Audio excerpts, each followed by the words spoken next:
throttle up.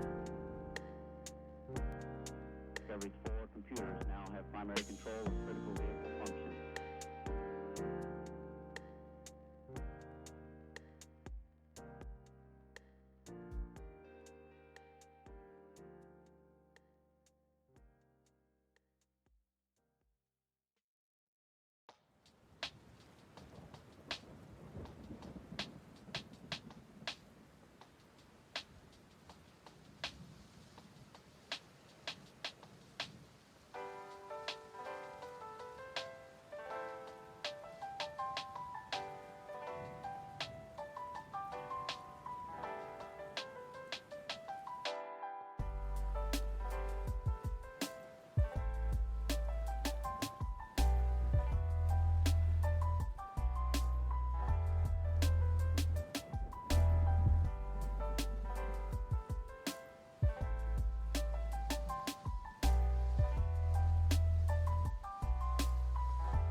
computers now have primary control of critical vehicle functions.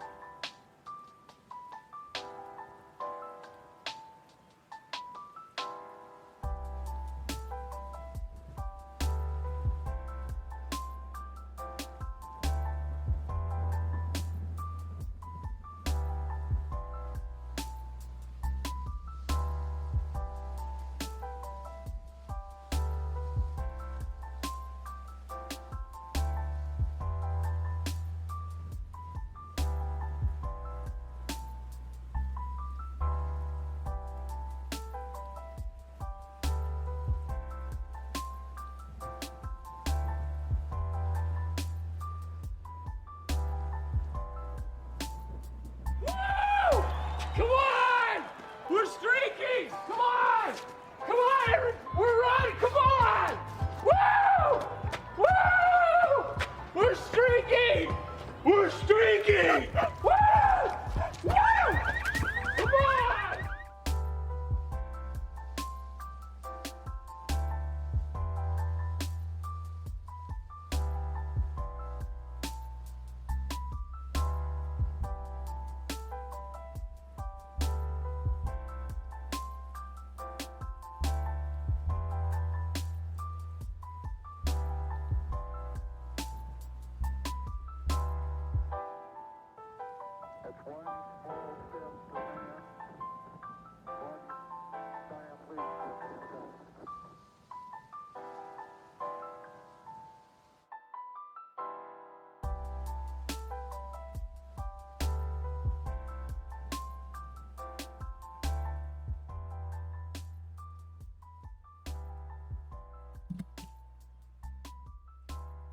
All right. Good evening. Doing? I suppose I could move my microphone closer to the front of the desk. All right, let's start this voice call. Hello, motherfucker. Hello. All right. There we go.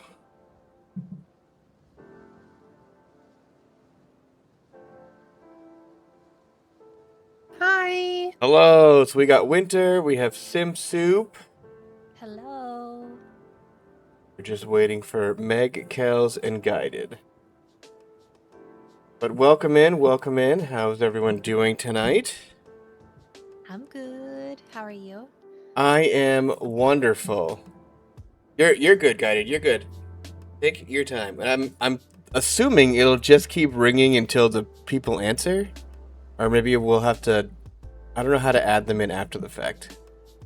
Doesn't it show in the chat and then they can just join? Yeah, it's just Yeah. they just hit a join button at the top. Oh, okay. Okay. Cool.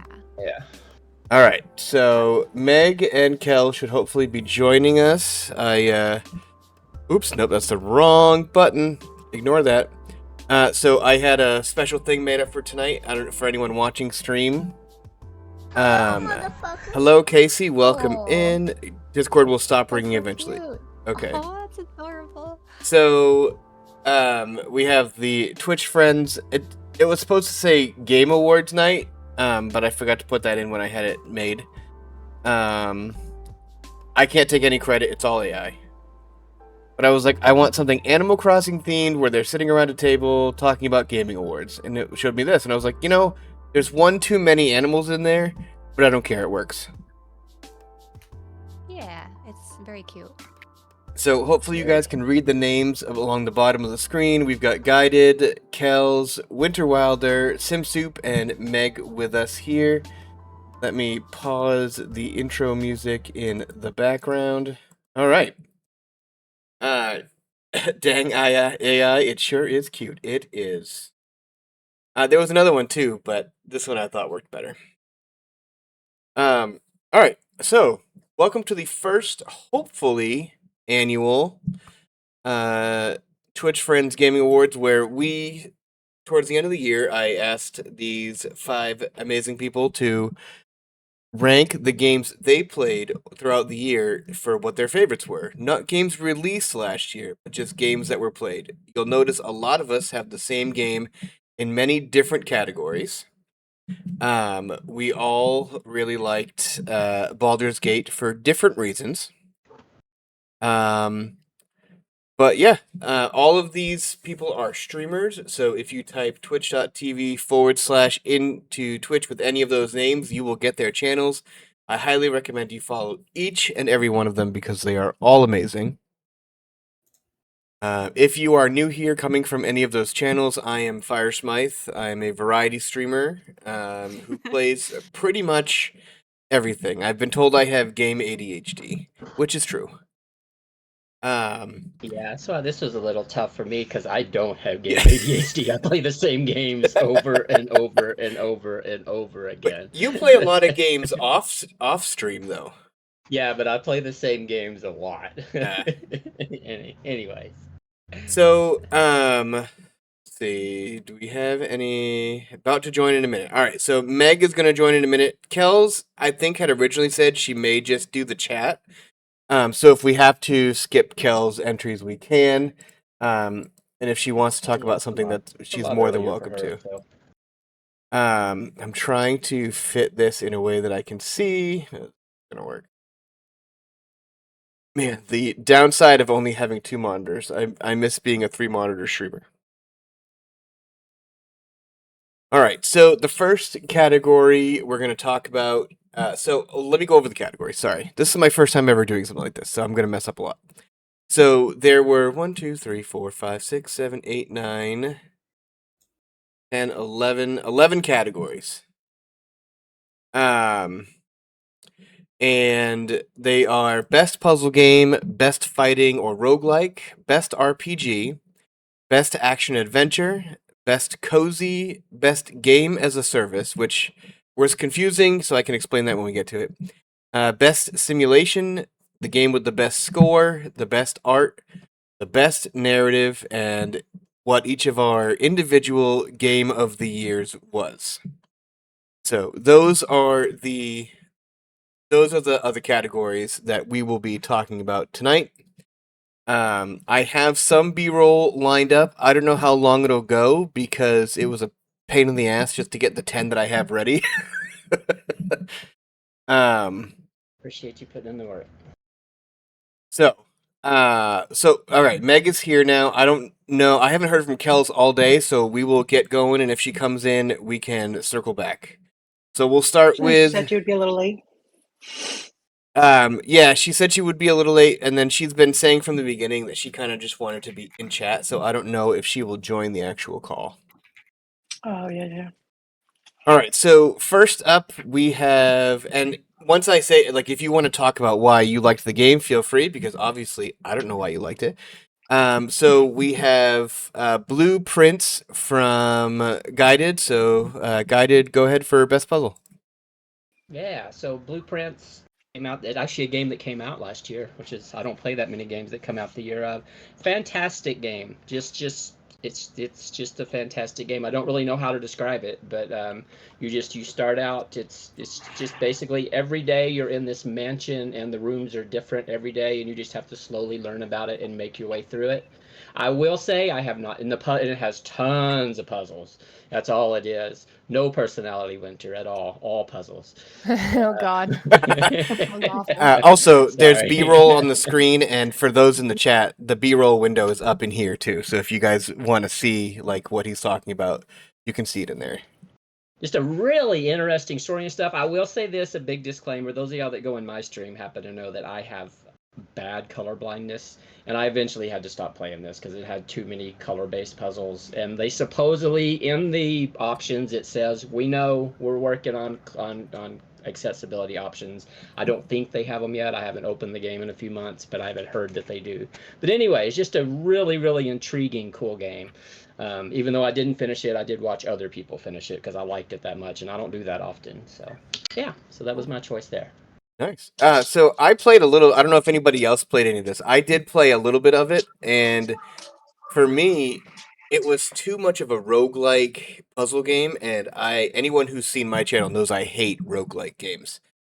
Like where, like, oh, you finished the day, now let's go back and you can start all over again. So I did like it for the puzzle aspect, but for the doing the same thing over and over again, it was a lot for me. For sure, I could definitely see that. I definitely bought this with Steam sales, but haven't got around to it yet. But I watched a lot of it on Twitch. I'm excited to play it. I can see you getting into it, Soup, for sure. Yeah. I think I played most of it on Game Pass. I think it's still on Game Pass. It's on. I know it's on PlayStation right now. If you have the highest tier, which for some reason I still do, even though I don't play anything on it. So it is free on some platforms depending on what you have. All right. Anybody else have any other thoughts on Blueprints? I heard it's really hard. It definitely is. Yeah, I found that as well. It definitely is. It definitely is. It was one that after a while, if I didn't solve something within, 15 minutes or so, okay, I can just look it up. It's okay. This still supposed to be fun. So, yeah. That was my other problem too. Is I hate difficult games. Yeah. I tend to bounce off difficult games really quick. All right, so next we have Winter with Luna the Shadow Dust. So go ahead. I think I actually played that last year, not last, the year before last. Because I don't play a lot of puzzle games. But they integrate music and like a lot of color, and it's really beautiful. And there's no, I think there was no talking. You just had to figure everything out. I don't know. It was very artsy. Yeah, it looks very artsy. I was watching the B-roll earlier. It looks really good. It reminds me of Rain City, which is a game about cats. Yeah, it probably only took like 5 or 6 hours. I don't know how long it's supposed to take, but puzzle games usually take me twice as long. I think it was really affordable too. I don't remember what I got it for, which means it wasn't very much. Nice. Oh, that's cool. I had never heard of it before I saw you put it on the list. Yeah, me neither, but it looks cute. The art design is unique. I like it. Yeah. Yeah, I like the art. I love games that, and I'm assuming this is it, that look like they're hand-drawn art. I just feel like so much more goes into a game like that. Like it looks very Yeah, I think it hand-drawn. might be. I think it was. Let me look it up. I hear some background noise. I was gonna say I think someone's dog is walking It's my around. dog. I need to figure out Oh, how it's a to make it not be dog. as sensitive. Oh no, it's okay. It's okay. But she's not going to stop because she's annoying. I thought somebody was like rapping on their desk or something. Oh no, I know those sounds. Hand Those are drawn. long nail dogs. Yeah, so it's hand Yeah, I drawn. called it. Yeah, that's cool. I can tell. Yeah, I don't think I saw you play this, so it might have been a little further ago. Yeah, I think it was the year before. Yeah, And it still. only took me 2 streams. It reminds me a lot of Monument Valley too. I don't know if anybody ever played that. No, that one either. I'll have to check it out. That I first played on mobile, and then it came to everything. But cool. All right. Well, thank you, Winter. All right, next. So this is kind of how it's gonna go for the awards thing, and if anybody has like things to add for each, feel free to throw them in. So this one is, I'm assuming Meg. Yeah. All right, Meg, you are up with A Little to the Left. My God, I have too many things to click. All right, go ahead. So yeah, A Little to the Left is like a very like organizing game, but it's like I don't know. Actually, it's got a very wide variety of puzzles. Sometimes you're gonna have to like sort it by color, or like you see like put things in a certain order. And for some of the puzzles, there's multiple different ways. Like sometimes it might do it by color and by like size.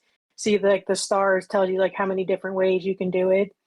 But the most satisfying, there's different DLC for this one, and one of them I think is like a kitchen like cabinet type one, to where you're literally like there's spots for everything and you got to put everything in the right spot. Those are the most satisfying to me. I will say some of them get a little difficult, but there is hints that you can do, so it will like and the hints are nice because you can like erase the hint at the like okay, it's about to show you.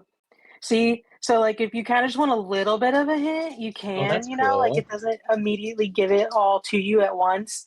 So I kind of did that. Like I'd be like, oh, let me just check one and see if I can figure it out from there, This but game, it was really. this game would I literally haunt my OCD. finished it and I finished all of the different DLCs for this one.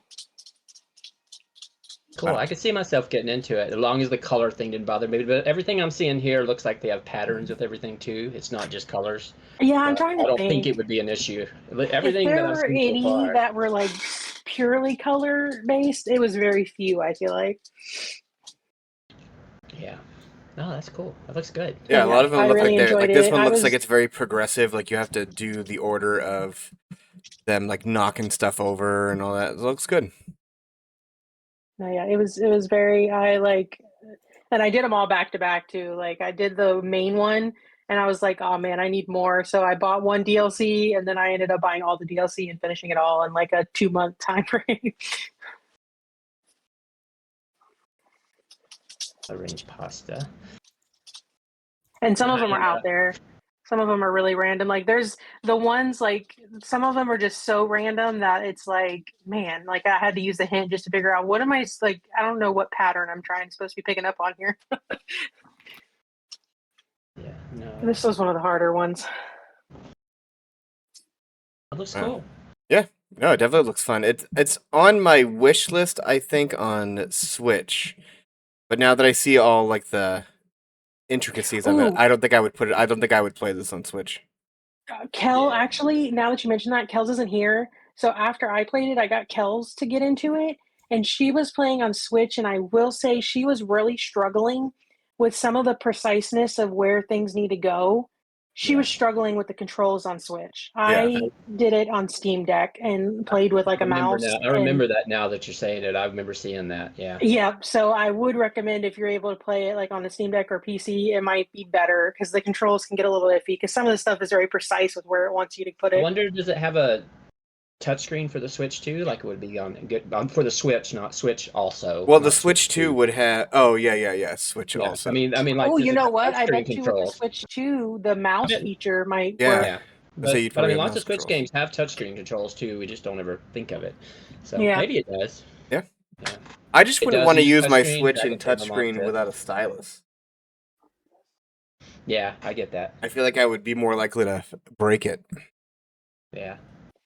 All right. So we were gonna do Hello Kitty, but Kels has not arrived, so I guess we'll go to mine. Mine, I picked Carmen Sandiego. I only played it a little bit shortly after it came out. It's one of those like detective style, like you have to follow the story and like a kind of a detective puzzler where you can get hints, but then you get less points towards the end when you're trying to figure out the different puzzles. I really liked it. I liked the graphics. I mean, I'm old, so I've always just loved anything Carmen Sandiego related. Like I used to watch the show all the time. It was really good. It's interesting for me because you actually play as the good guy as Carmen Sandiego. Even though she is like a notorious mastermind, you actually play as like the hero of the story. So I think it was based on the Netflix show, which I had never watched. But they have a whole section that's like retro based that focuses on the older game. Because when I was a kid, there was a Carmen Sandiego computer game. And overall, the story is just really good. They give you hints as to how you're supposed to do it before you actually take like the hints you have to quote unquote pay for to be able to use. But overall, it was really good. I mean, I don't think this game was on too many people's radar. Like, I don't think it sold many copies in general. Is this a new game? Yeah. Real new? Yeah. I remember I saw when it released and it intrigued me because like you fire like it was kind of nostalgic. And I actually enjoyed watching you play it. I put it in my wish list. I just never did end up. I don't think I ever haven't got it yet at least, but I enjoyed watching you play it a lot. Yeah, it was good. Say, I've never played a Carmen Sandiego game. Oh man, And I was of the right age to play. I played the original one.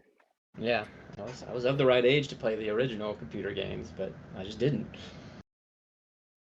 All right, so that was the best puzzle category. So next we have best fighting or roguelike.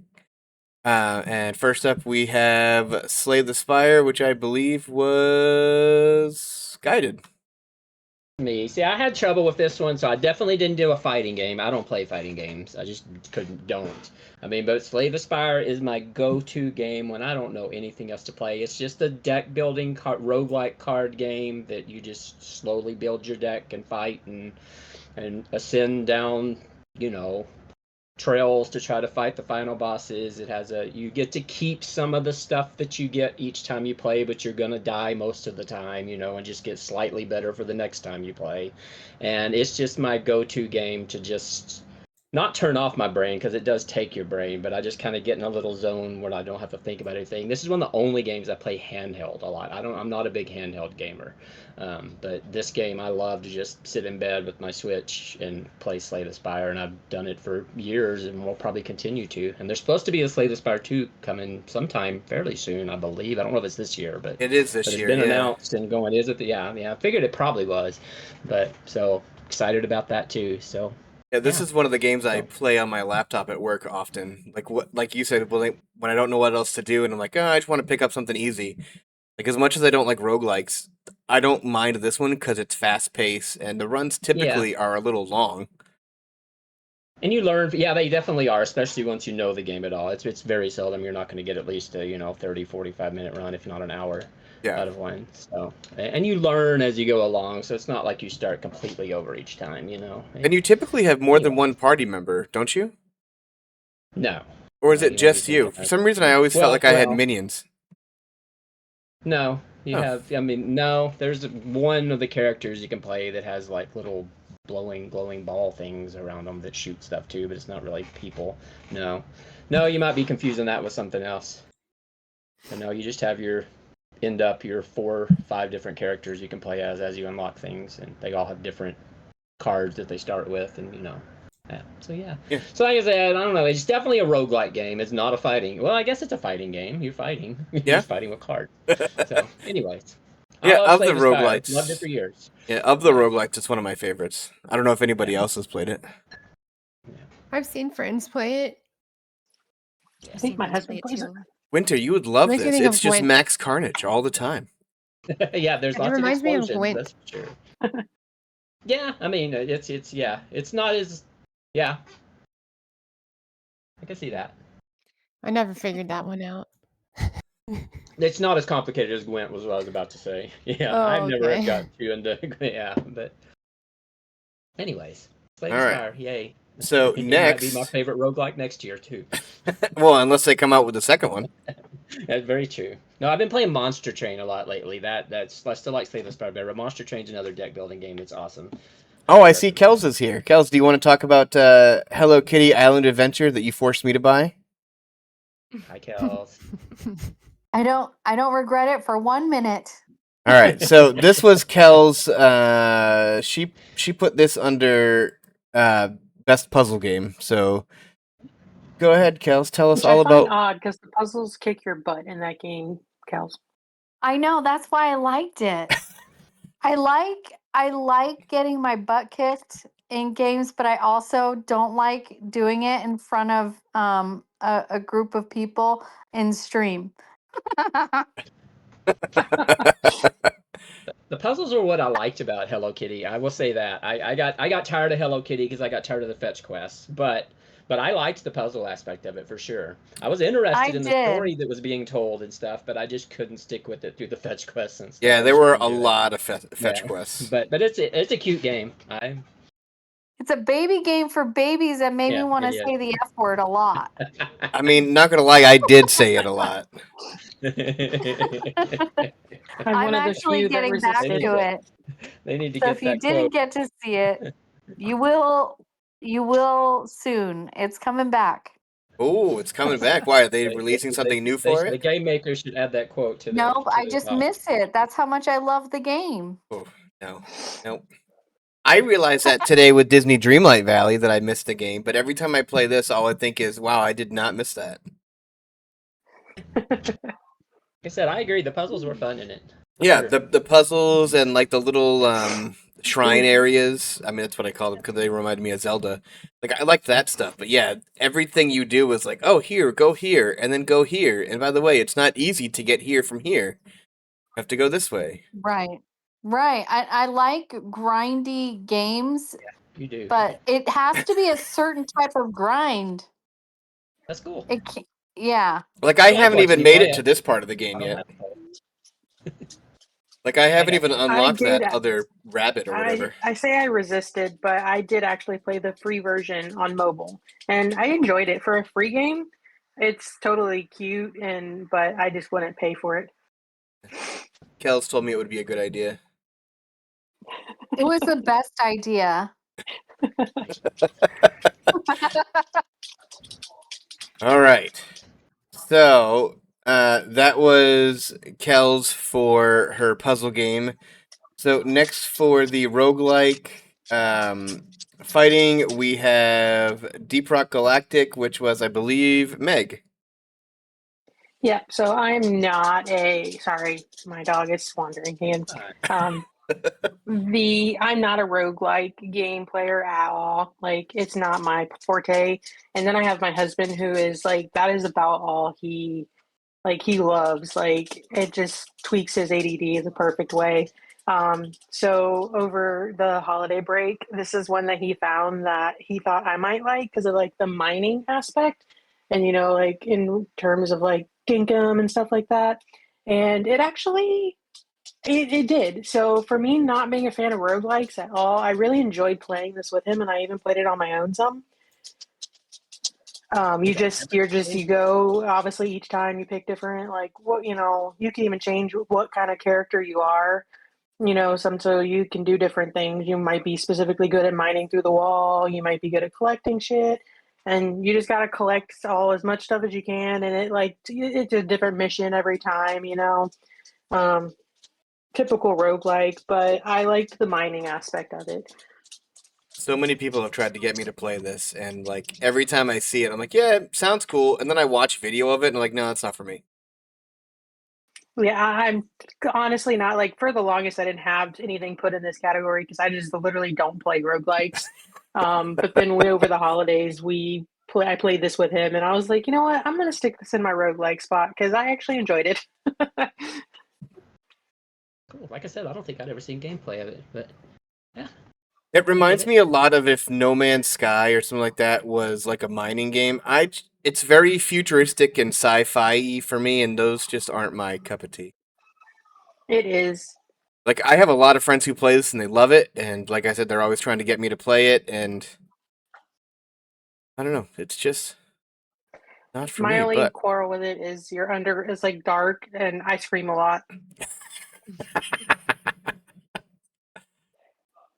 all right, so that is Deep Rock Galactic for Meg. Megabonk, I think Soup, this is your first one, isn't it? Yes, I love Megabonk. I have sunk a lot of hours in Megabonk. I don't know if anyone has actually played Vampire Survivors. I almost but put that as my roguelike. yeah, it's very much like that, but it's just 3D, and you just kind of walk around and you pick up things, effects and power-ups and stuff, and you just kill monsters and level up, and then you get to a final boss at the end, and yeah, it's a fun game. I enjoy it a lot. How does it compare to like the 2D? Because I love Vampire Survivors, but in 3D it just feels like it would be more frustrating and more confusing. Actually, Yeah, overwhelming is a better word, yeah.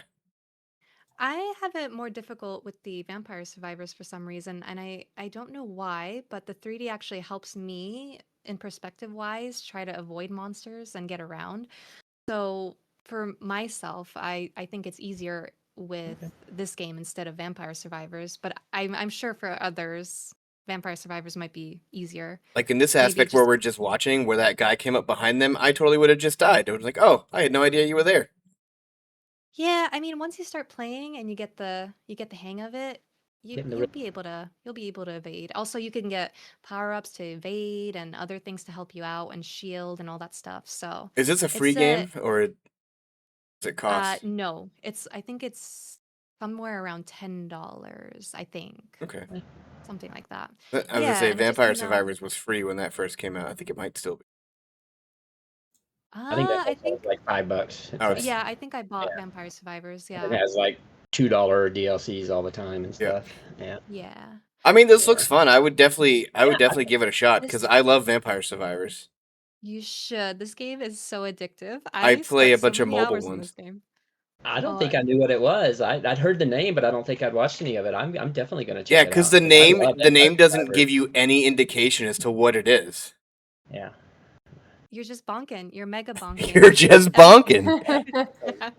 What do you It's a do in lot of this game? fun. You just run around bonking, you know? Exactly. There's So, an item called Mega Bonk, so and you get it. It's like, legendary. with Vampire Survivors, do you automatically attack, or is it like you have to press a button?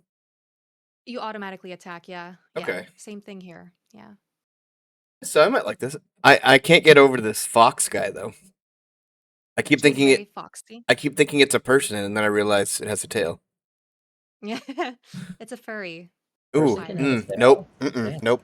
2026. I almost said it's 2025, but it is not. It's not even January. It is not. That's correct. Yeah. All right. Well, cool. Thank you, Soup. I am going to add that to my list of games to check out. Next was, I believe, Winter with The Witcher 3.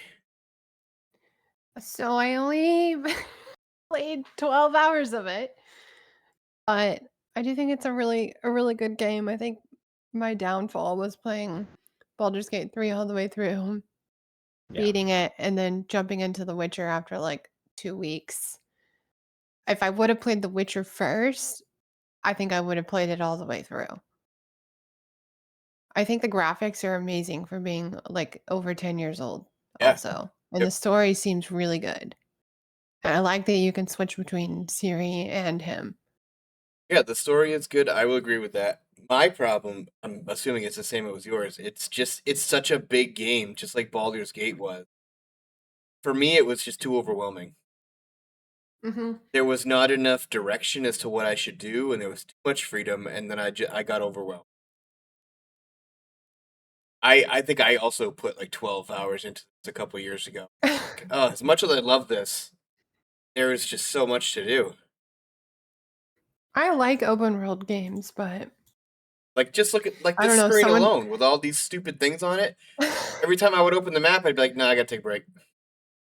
well, somebody told me it was going to take 150 hours to beat the game, and I just put 135 in 12 months into Baldur's Gate 3, and I was like, what? Plus, you needed to play more Baldur's Gate 3. So. Yeah, we just needed Yeah, to so I have was more like, all right, let playthroughs. me do Baldur's Gate 3 in 100 hours this time. Yeah.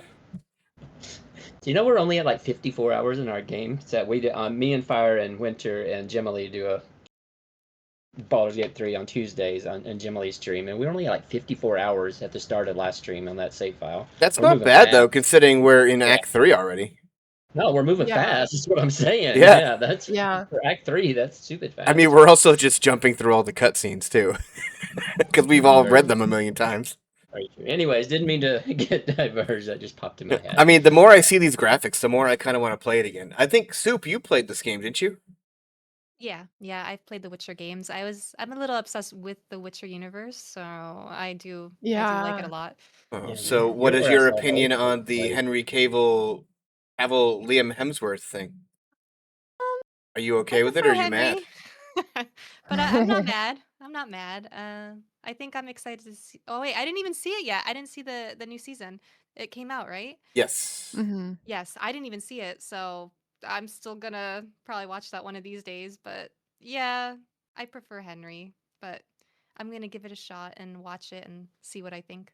I also got confused with the two swords, like when I should use one sword and when I should use the other. Because I think one Yeah, and I is a didn't very like- specific silver sword that you're supposed to use for specific enemies, but Yeah, well, my one is monsters, ADHD one brain is can't people. figure out what enemies those are. Well, and your gear breaks, and then you have to constantly put like it. There was a lot to it. There was just a lot. I Yeah. love But- breaking games. You like when gear breaks in games? love it. I love having to upgrade stuff and. That was my least Yeah, favorite I part like of hard Breath of things the in Wild. games. Me too. Yeah. I was about to say Breath of the Wild. I That, hate it. that killed me. every 3 enemies I would defeat, my sword or whatever I was using would break. Yeah, it's one of the reasons why I never went back to Tears of the Kingdom was because of the gear breaking. Ugh. All right, cool. Yeah, I love The Witcher. I think The Witcher is a great recommendation for this list. I loved like what I did play of it. I just never got back to it. I probably should, but with my game ADHD, that'll never happen. I might watch other people play it instead. All right, next. This will come as no shock to anyone, but Kells has submitted Dinkum. This will come as no shock to anybody. Me? Yeah. Are you Kells? Yeah, it cut out for me on my phone. Yeah, Yeah, I cut out for the call everybody cut else. out. Oh, it did? Oh, weird. You're up, Kells. Yeah, you're up with your favorite game of Dinkum. Okay, Dinkum, hands down amazing. Dinkum is exactly what I needed when Animal Crossing was getting too played for me. Like, I was working on 100%ing Animal Crossing.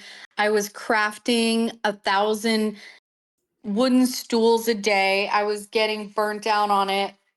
And this game Dinkum came out, and I started watching some creators play it. One of my favorites was playing, and I said, I have to get this game. I got it before it was in full release or on the Switch, and I have not stopped playing since. It came out around the same time Disney Dreamlight Valley came out.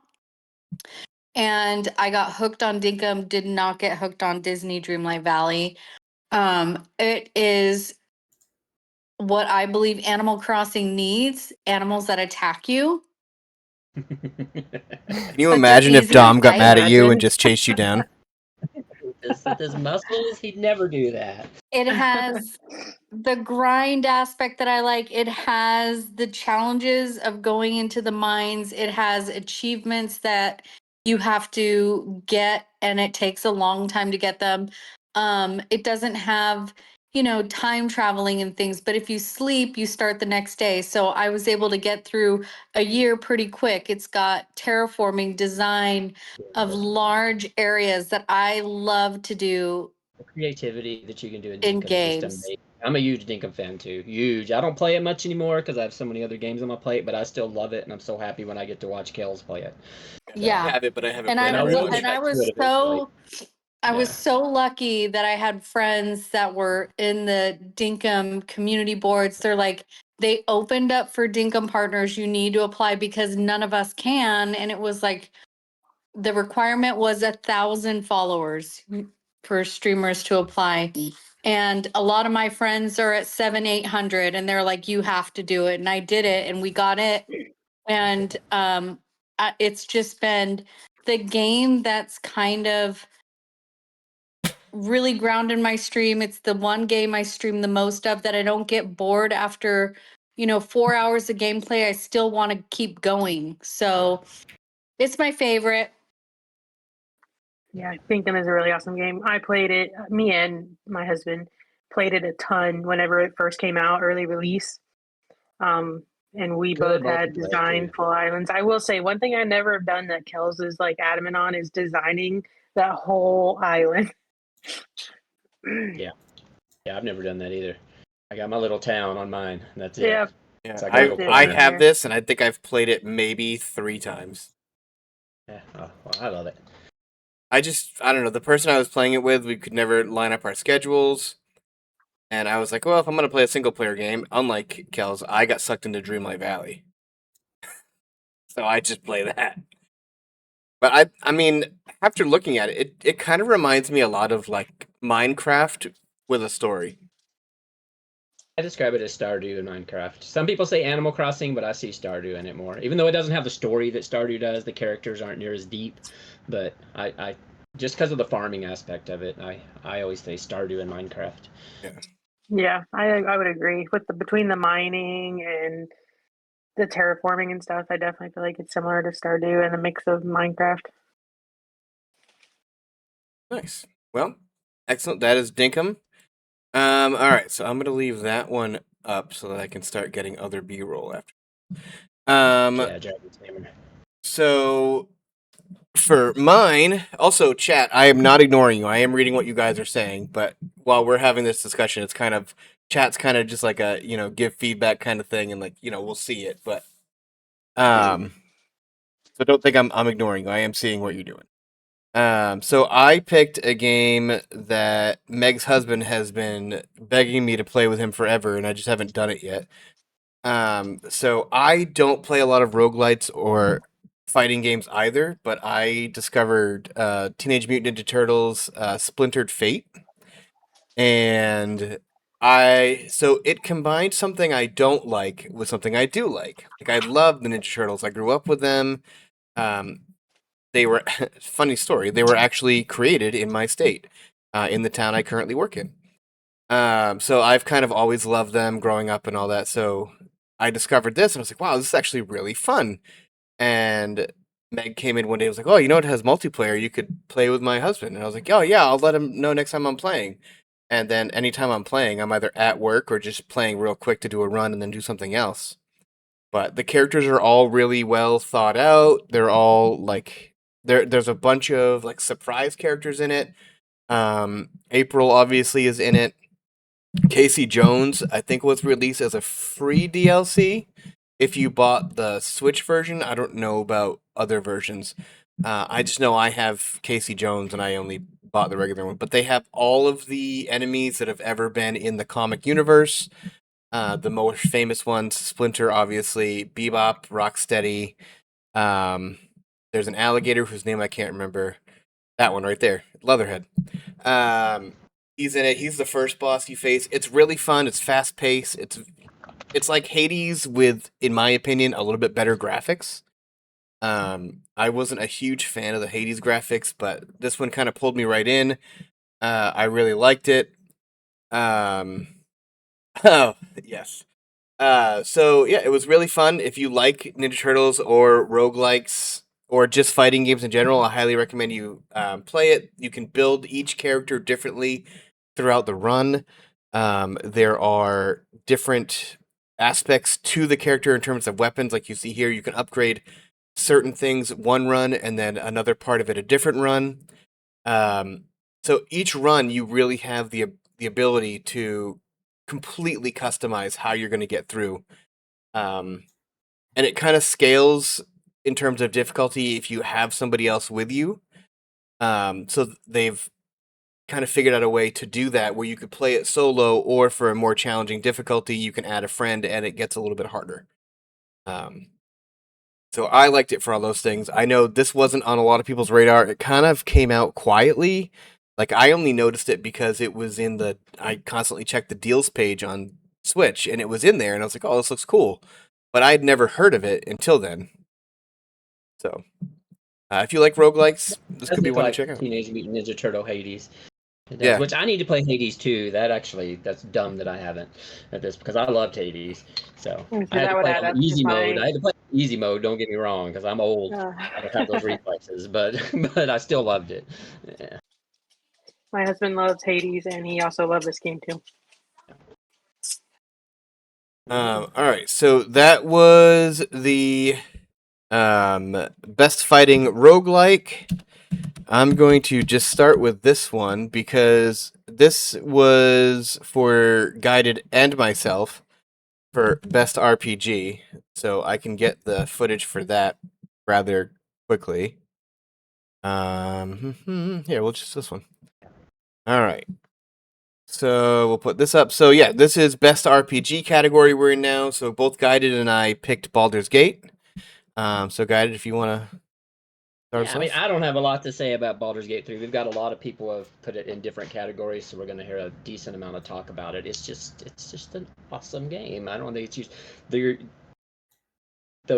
ability to just play how you want is awesome. The story's fantastic, even on replays, even though we do skip the cutscenes on our group play on Tuesdays a lot. The story's amazing.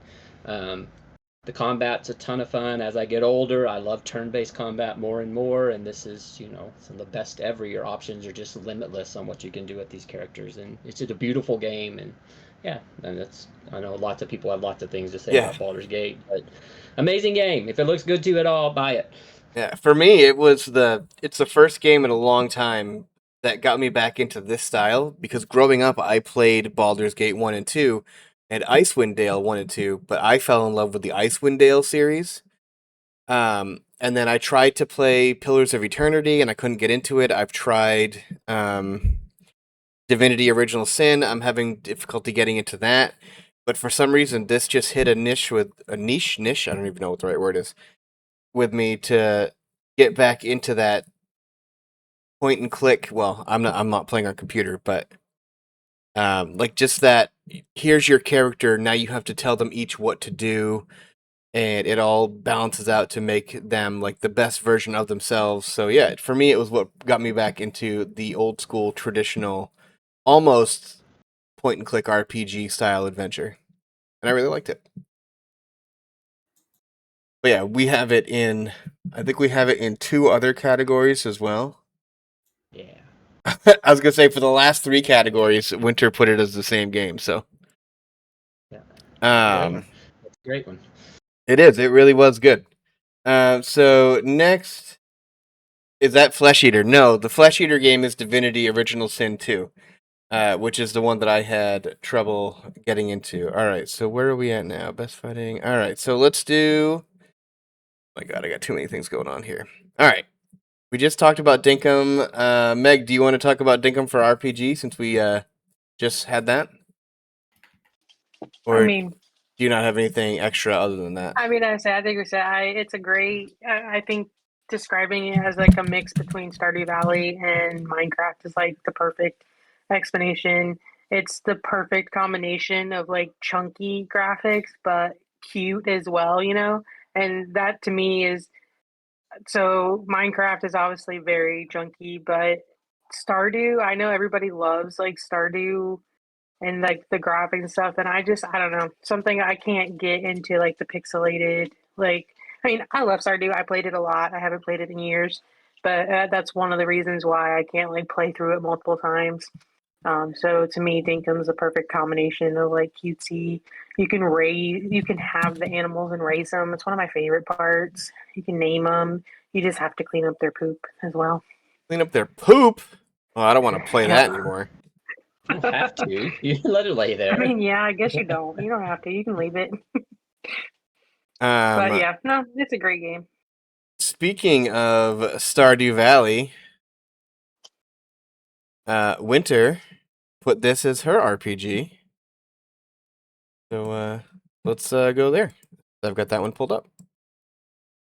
Yeah, I just played it for the first time. Like started like 6 months ago. Sorry, I hear my cat just meowing, screaming for attention. He's fine. It's very dramatic. Oh my gosh. A little distracting. Okay.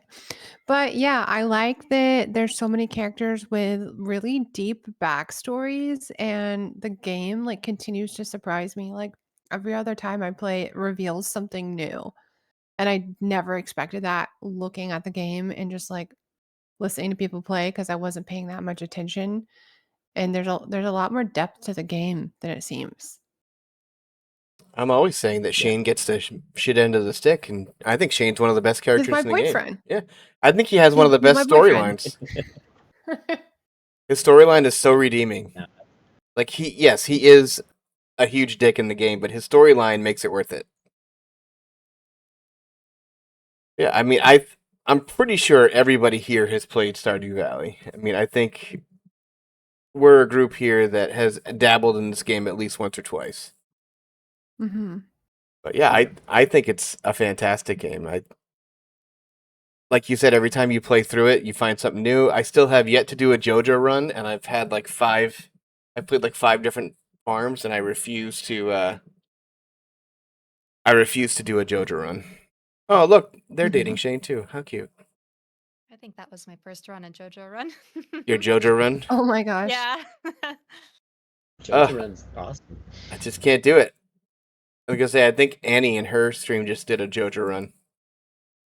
So I'm excited to see this next game because it's kind of been on my list, but kind of not. So next we have, I believe, Soup with Black Myth Wukong, which I didn't know much about, but I've seen people play it and it looks interesting. So I'm curious to see what it's about. Yeah, so what pulled me into that game was it's kind of Souls-like, I guess. Oh, I'm out.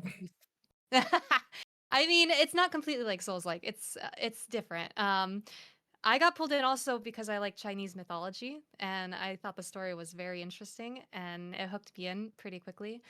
You actually play as a monkey that is you don't know who this monkey is, but they're weak in the beginning, obviously, and you work up to getting stronger and stronger.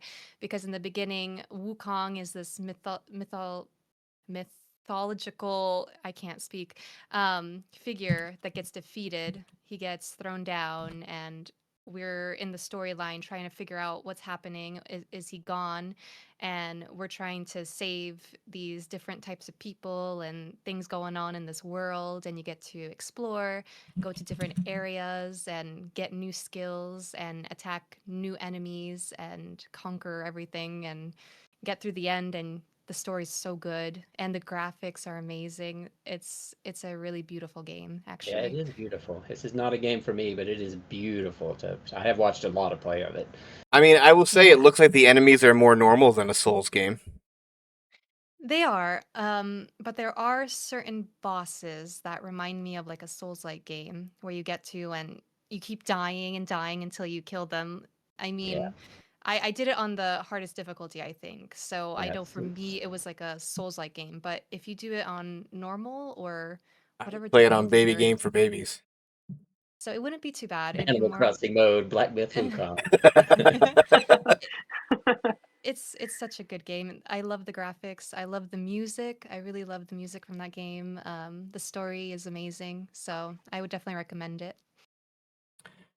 Yeah, I might still check it out. Like it looks good. It's just for me, it's the having to learn to dodge. I'm too lazy to learn that kind of mechanic. I would like to yeet somebody off the side of a cliff. That looked fun. Yeah, yeah. I mean, a lot of the skills and attack powers, they're a lot of fun. You learn new things to do to different enemies, and but yeah, it's a difficult game if you play it on the hardest difficulty, I have to say. Yeah. All right. Well, I believe that means Kells is up again with Julia. It is not Puglia. Stephanie Julia. There's someone new here. I love it. Anyone who says Puglia or Palia is welcome in my stream to play Palia with me. And what I loved about this game, first, I cosplayed. I never cosplay, and I cosplayed Eloisa, who has a big gray stripe in her hair. But at the beginning, when this game first came out, I played it the day before it went full release, and I had a lot of friends that in the community that would play. We would play together, and it was the first game that I really never played solo very much. Again, it has everything I like. It has the grind. It has the graphics that I can watch. It has the multiplayer, which I've never really explored too much before. And I really, really enjoyed it. I really enjoyed having a fairly good sized group hunting together or bugging together. I liked the quests that it brought. It's growing and growing and growing, and it's growing a little bit too fast for me at this point. So we are taking a break from playing the game.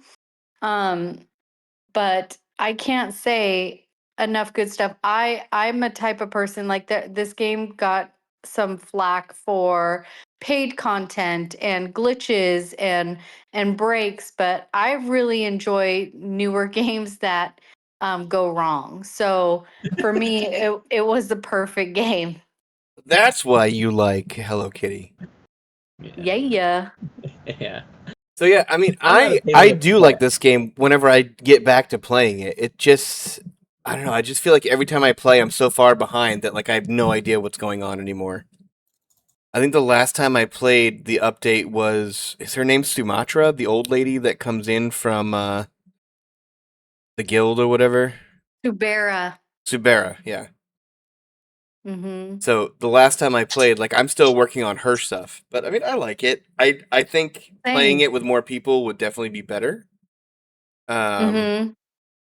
But like I don't have enough. It's interesting how it's grown with the decorating and stuff. When it starts to get too big for me to like do certain things, I kind of just let it fade out This person of my hasn't hit a life. single deer.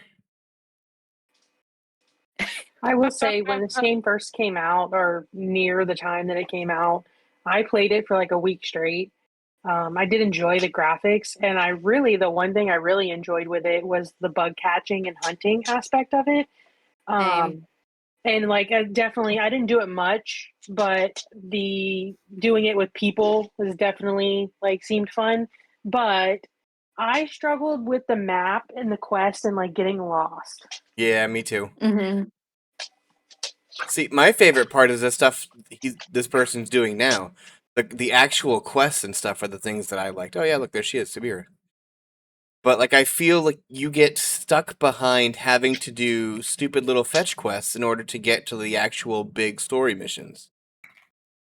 Which Yeah, there's a lot of back and forth with that game as well. yeah, it kind of after a while gave me the same feeling of the Hello Kitty stuff, where it's like, oh, look, there's a story coming up, but you have to do all this little stuff beforehand. And I was just like, no, I'm all set. Again, it's a game I still go back to because it's one of the few that actually play on my laptop when I'm at work. But this is why I Nice. really play. Oh, you missed it. Hot Pot is why I really play Palia. Oh, Stop it. Dude, Hot Pot is where it's at. Stop it right now. Hot Pot is I do game love of the community century. aspect of this game. I don't play this game, as most people that are in here probably know, but I do love the community aspect of it. I love seeing the cooking parties and all that. I think that's cool. I wish Animal Crossing had stuff like that. You know, I do love that about this game. There, I said something nice about Palia. I can't believe it. No, I also got Stella Pancake, one of my favorite characters that I use in every game now. I've used that name, and I got that from Palia. So there. Yeah, I was gonna say, Syntax? I hate you. He just tried to jump scare me, but I saw it happen. Didn't work. I have to confess that I call it Palia. I've never called it Palia, but I call it Palia. Palia sounds probably better, but I don't know why. I think I've always called it Palia, and I think I'm mixed up because of the other game. Palworld? Palworld, yeah. You mean Pokemon 2? Oh yeah. Pokemon with guns? I always tell people there's a dev video. So the devs made a stream and a video on the game when it first came out. And one of the questions was like, how do you pronounce it? And they said it's Palia, but we accept any version of what you say. You know, or Palia, it doesn't matter. But they did intend for Palia. Ah, I see. See, we can say Poolia. Yeah, pay to Winia. But everyone in my chat says Poolia, so it's great. Well, you know who started that, don't you? He's in here right now. Well, I don't know that I started that. I did. Definitely where I got I it think that's from. pretty widespread. I was gonna say I got it from Guided. Anyways. Moving And on. one other problem I do have with it is obviously there's a lot of like pay stuff like in it, in-game transaction stuff. And one, I already spend too much on Fortnite, so like I don't hate on it. I get it, but I do feel like their stuff is like their currency is significantly like more expensive. I don't know about other games that have like in-game transactions, but Fortnite, I feel like it's more expensive than Fortnite, and Fortnite's already pretty pricey. Yeah, Fortnite is pretty pricey. One of the reasons why I stopped because I wanted all the things, but I had no money. So I'm fine with a game within transaction things that are like it doesn't affect your game; it's purely cosmetic. But then I still get sucked in because it's cool. All right, I give will me. say one thing that pissed me off in Palia was I tried it again, but they did the little pets, and I was aggravated that. And maybe at this point there's a way to earn a pet free with a quest or something, but I really wanted a pet. It was making me mad. Seeing everybody with their pets, and I didn't have a pet because I didn't want to buy one. All right. So that was the best RPG category. So now we have best action adventure game. Some of these I'm not going to put B-roll up for because we've seen it already. But let's start with you, Meg, with Donkey Kong Bonanza. So this game, so I actually have, I think I'm at like one of the last stages of it, of finishing it. But this game I've always liked the Donkey Kong games. But I don't know, this one was by far, this came out right after Super Mario World, and obviously like with the Switch 2. I was excited for the new games, but they both featured like open world, and I feel like the open world on this is like game changer and what really pushes this game to be amazing. I thought it was far better than like Mario World open world, or Mario Kart, I guess. I knew what you meant. So you can, yeah. So I guess the biggest thing with the open world is you're Donkey Kong, so you can obviously smash, and you can smash in the open world. You can smash anything and everything. Like you can just totally clear like everything. And it honestly, like whenever I got it when it came out, and I was like playing along with other people that were streaming it, and people were like, "Oh, I think I'm almost done," and I was like, "Dang, I'm still in the beginning," because I think it's probably because I'm literally smashing everything. I'm like smashing more than actually playing the game. But Yeah, but I that's just really a love play it. style. I mean, you Therapy. had fun, so. Yeah, but I mean, even as far as my skill level, like Kirby, for instance, another one I really love. Um, but sometimes, like, I think people like consider Kirby to be like a little kid game, but Kirby bosses sometimes kick my ass. But I'll say, like, in relative to that, like, these bosses are pretty easy. Like, the fights in general are pretty easy. To me, they're easier than Kirby. Uh, like I said, I haven't done like the final boss yet, but I don't know. I can't say that some of these didn't. There's a couple clips of me cussing at this game pretty good, so some of these bosses got me some too. But overall, it was just a really really fun game. I love the graphics. If you love Donkey Kong games, it's it's a great like a Donkey Kong game, but even better, especially with the open world, and it's a great stress reliever because you can smash a lot of stuff. Yeah, this is definitely I a game love that's this game. I haven't on my really wish touched it list. yet. Yeah, I need to play it. I bought it and then I haven't really touched it yet. And you benefit from smashing everything too, because everything you smash gives you like coins, and so I don't have to worry about coins at all. All right. I noticed we're starting to get a little long because I know Winter likes to be off by 9:30, so we will move along. So, Soup, we got you next for Split Fiction. Oh boy, I had a lot of fun with that one. um, I played that with Sinex, and I love the story in that game. That was such a good storyline. Um, and it's really fun playing with another person. And I like the fantasy aspect of it and also the sci-fi. It goes through different stories of the person that wrote the story. That's one of the characters. That's the main character. And you get to pick either one. One is the sci-fi one and the other one's the fantasy. And you go through these different worlds that they created, and you do all this action fighting and not really fighting, but just moving around and trying to survive and get through this dream world that they're stuck in. And there's this evil guy that you have to get to the end because he's keeping you asleep, and he's trying to do some kind of scientific thing going on. It was an amazing game. I had so much fun, and the graphics were amazing in that game as well. But yeah, it's a fun game. I loved watching people That game play is this. so cool, but it's so hard. I loved playing it, but I didn't finish it because I was too stressed out. Yeah. Yeah, it takes a lot of coordination, honestly, with the person that you're playing with. So it is definitely not an easy game to get through, but once you get it and you guys play it together and it all comes together, it is so satisfying. I really enjoyed it. Yeah, it looks good. My I've heard friend kept wonderful telling me things to about it. use. Oh, sorry. Yeah. No, go ahead. My friend kept telling me to use a controller, and I refused because I just wanted to prove something, and I was lazy. Yeah. All right, Kels, you ready? You're up again. I love that Kels picked this game. I don't know if this. I'm here. I don't know if this is the right one, but I did Goat Simulator 3. I'm assuming that's the one you meant. Oh yes, that's the best one.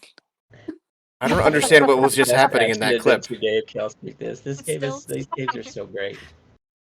So, Goat Simulator 3 was a game that I had seen a little hype around, and I thought, what is this? And so, I believe I feel like somebody gifted it to me, so we had to try it. And oh my goodness, when I got into the game and started playing, it was the most ridiculous antics that made I crying laughing. It was What? very sus, If anybody's and watching the I'm B-roll, he just blew very himself up. cozy, and the game is just full of Yeah. sussery. And Yeah. it's just one of those games that makes me laugh every time I play it. And so I keep going back to it. And when my friends want to play it, I'm like, I'm there. I'm there. Let's go. Let's play. It's silly. It's a good time. And I can't say enough good stuff about Goat Simulator 3. It Let's say this looks could have been your like best puzzle game too. it 'Cause looks there's like lots of it's puzzles to move the goat around. GTA 5 with goats. I don't know if it's GTA. No, like in But terms of the graphics look very GTA. it's interesting because I am like a completionist and it has a lot of checklists, but it was difficult for me because I'm just not that coordinated to um, find something to ramp myself off of a cliff with a car. There's a lot of things in the game that I couldn't figure out how to complete them. But just running around, I ended up just running around anyway and having a blast. Nice. Yeah, I mean, I With the may eventually achievements, check this out. It looks fun. it is. With the achievements, my favorite part is just running around and doing crazy things, and then like, oh, that was an achievement. Okay, like kicking one of the people in the butt was an achievement. Great. So Oh in my that god, that clip you were banana. just showing, you could become a banana. And I was a banana and I had earned a saddle. And then I licked one of the people in the game and they rode my, they were riding on my banana saddle. And it was interesting and I love it. Okay, bye. So cursed. It's awesome. Great game. I've never played The it, but same maybe I game should. studio that made my game of the year that we'll be talking about later. It's the same game studio. All right, so mine, I actually couldn't believe that this was last year that I finished this, but I went back and looked through my games, and I did finish this last year. It's my favorite Assassin's Creed game, Assassin's Creed Syndicate. It has, I think, the best gameplay, one of the best stories. You can be Jacob or Evie Fry, but just like every other Assassin's Creed game, it's how do I do this silently and with stabbing everybody in the back and the neck. And I think this was right before they started introducing that you didn't have to, like, if you assassinated somebody, they would die. And then I think in the games after this is when they introduced that even if you snuck up behind somebody, you couldn't kill them immediately. But like I love the Victorian London setting. I love the banter between the characters.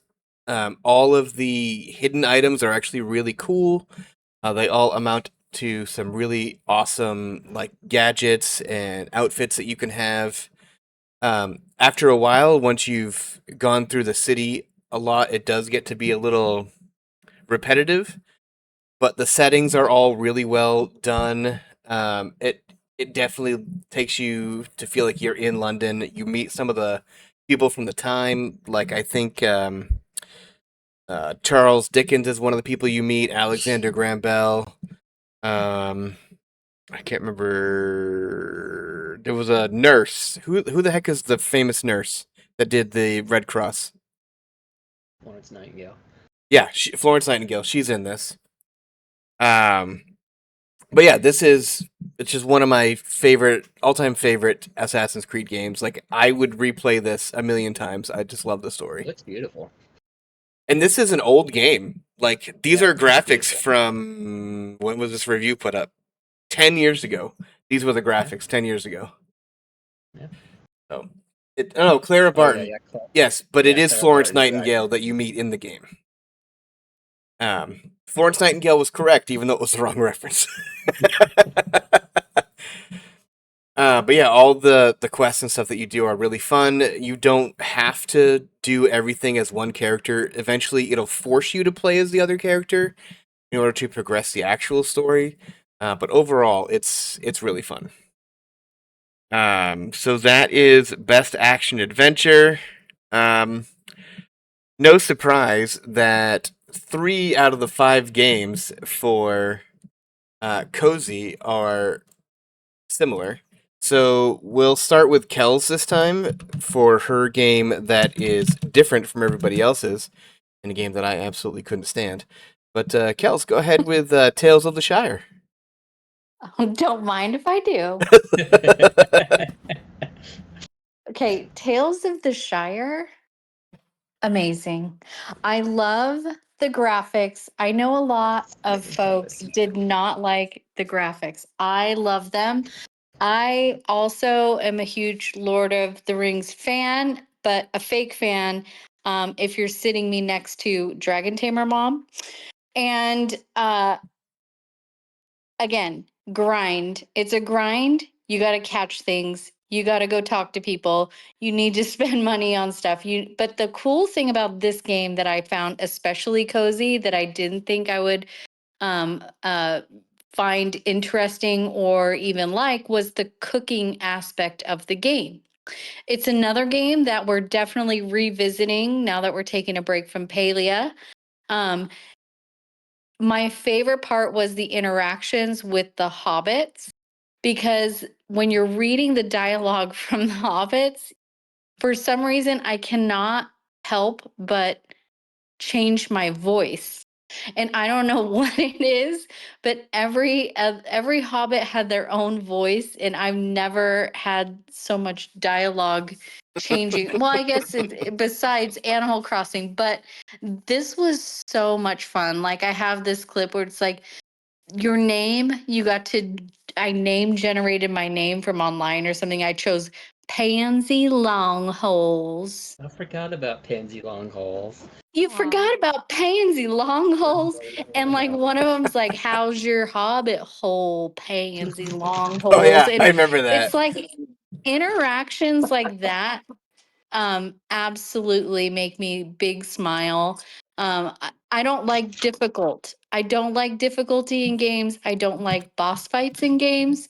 And so you're going to find me playing games that make me laugh, smile, and feel good. I'm a feel good junkie. Go get your Tales of the Shire. Go get your Tales of the Shire. Yeah, I didn't stick with this game, but I liked the art style. I thought it was cute. I couldn't get behind it. That was why I didn't like it.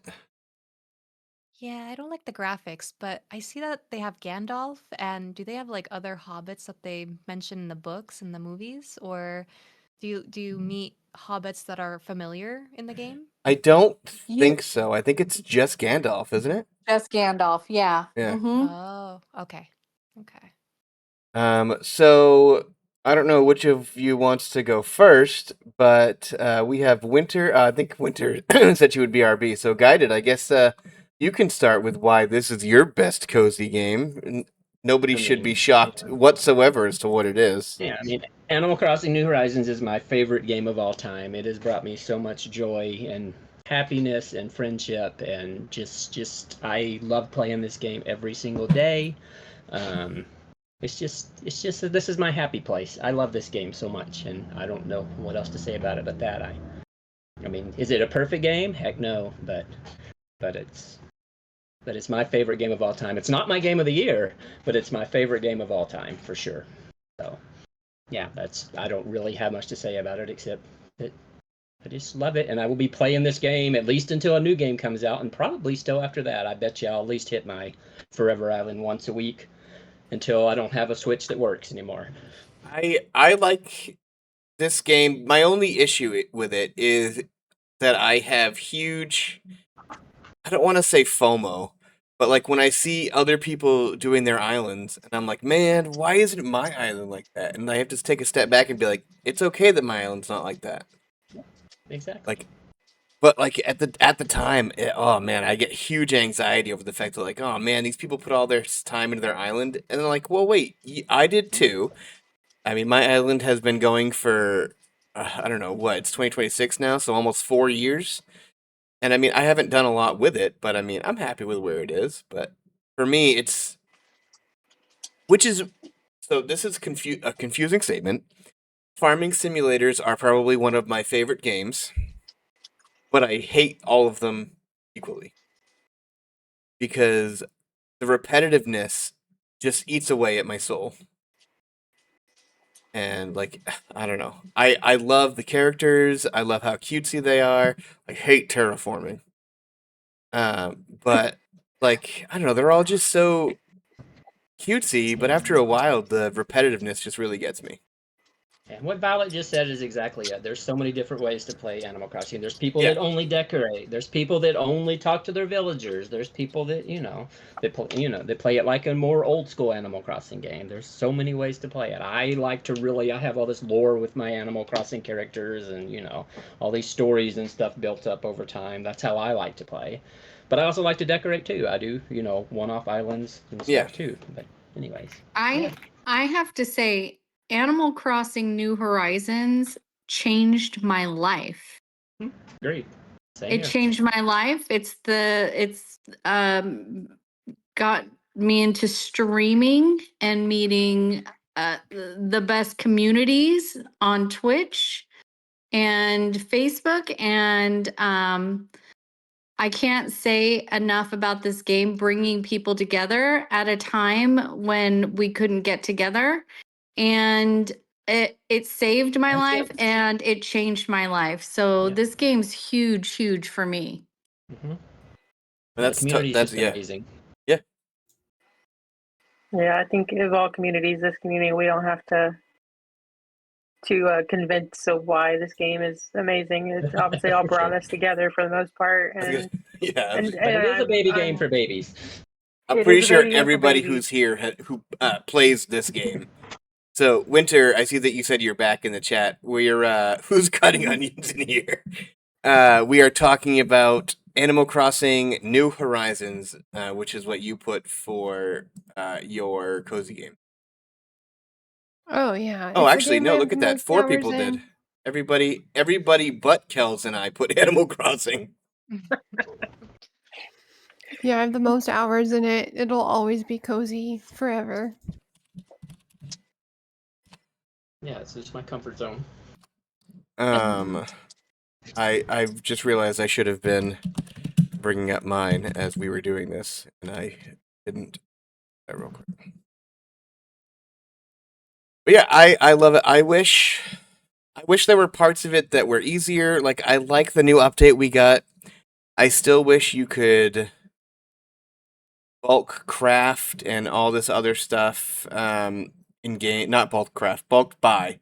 Like when you go into Little thing though.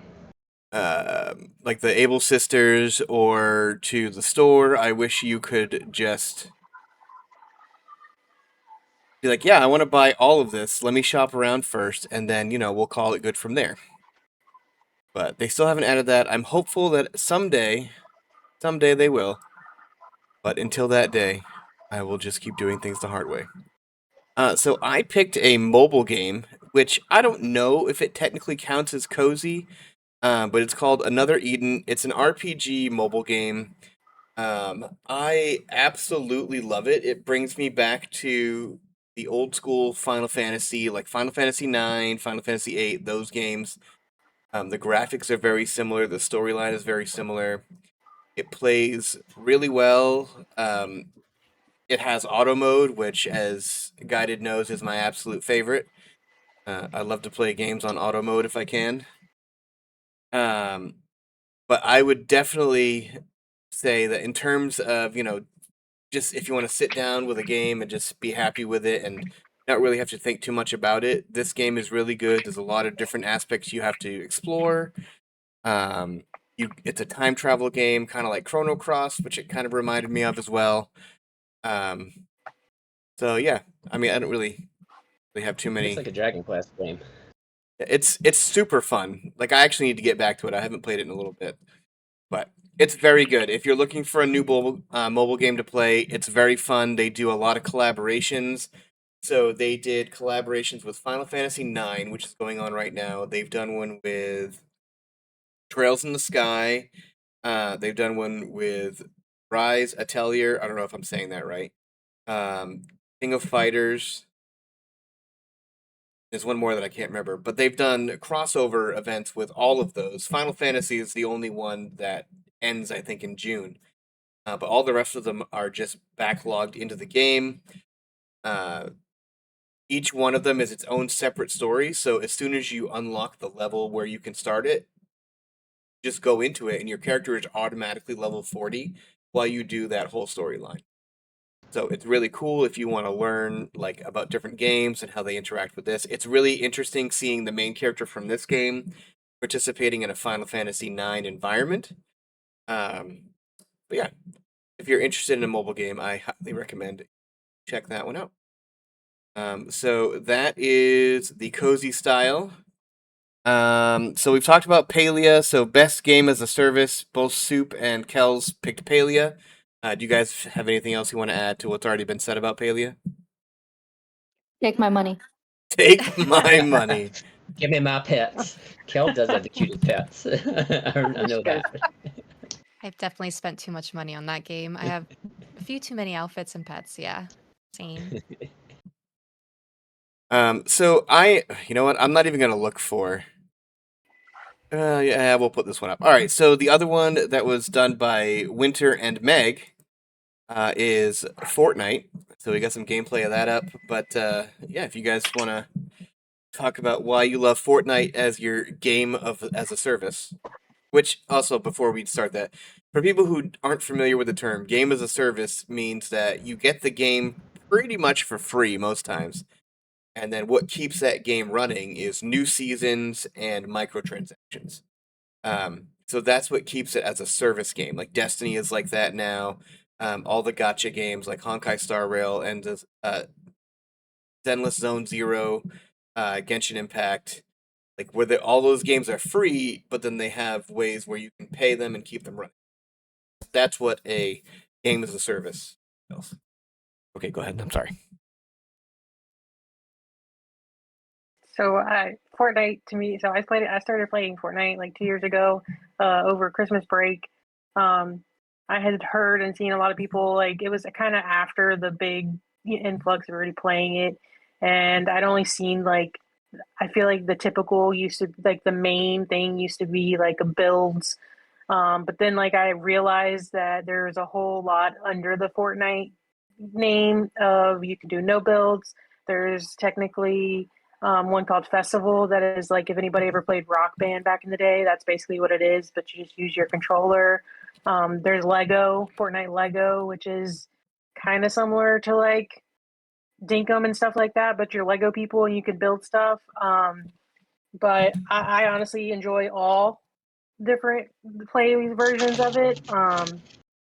I'm not good. This is literally the only first-person shooter game I play. I'm really not good at it, but it's honestly just fun to play with friends and have the skins. I mean, you could be all kinds of crazy people, from The Simpsons to, SpongeBob. So, I don't know. It's just fun.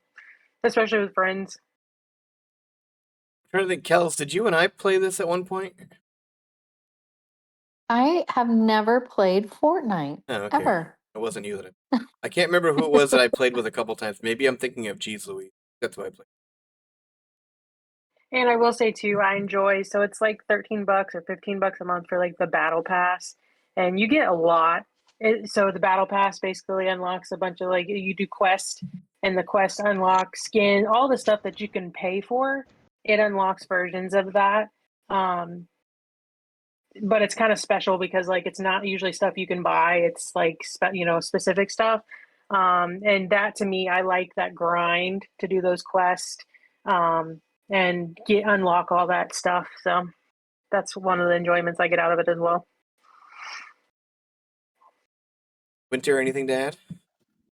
Yeah, and if you get the battle pass, if you play enough, you'll get back their Fortnite what is it called? V-Bucks.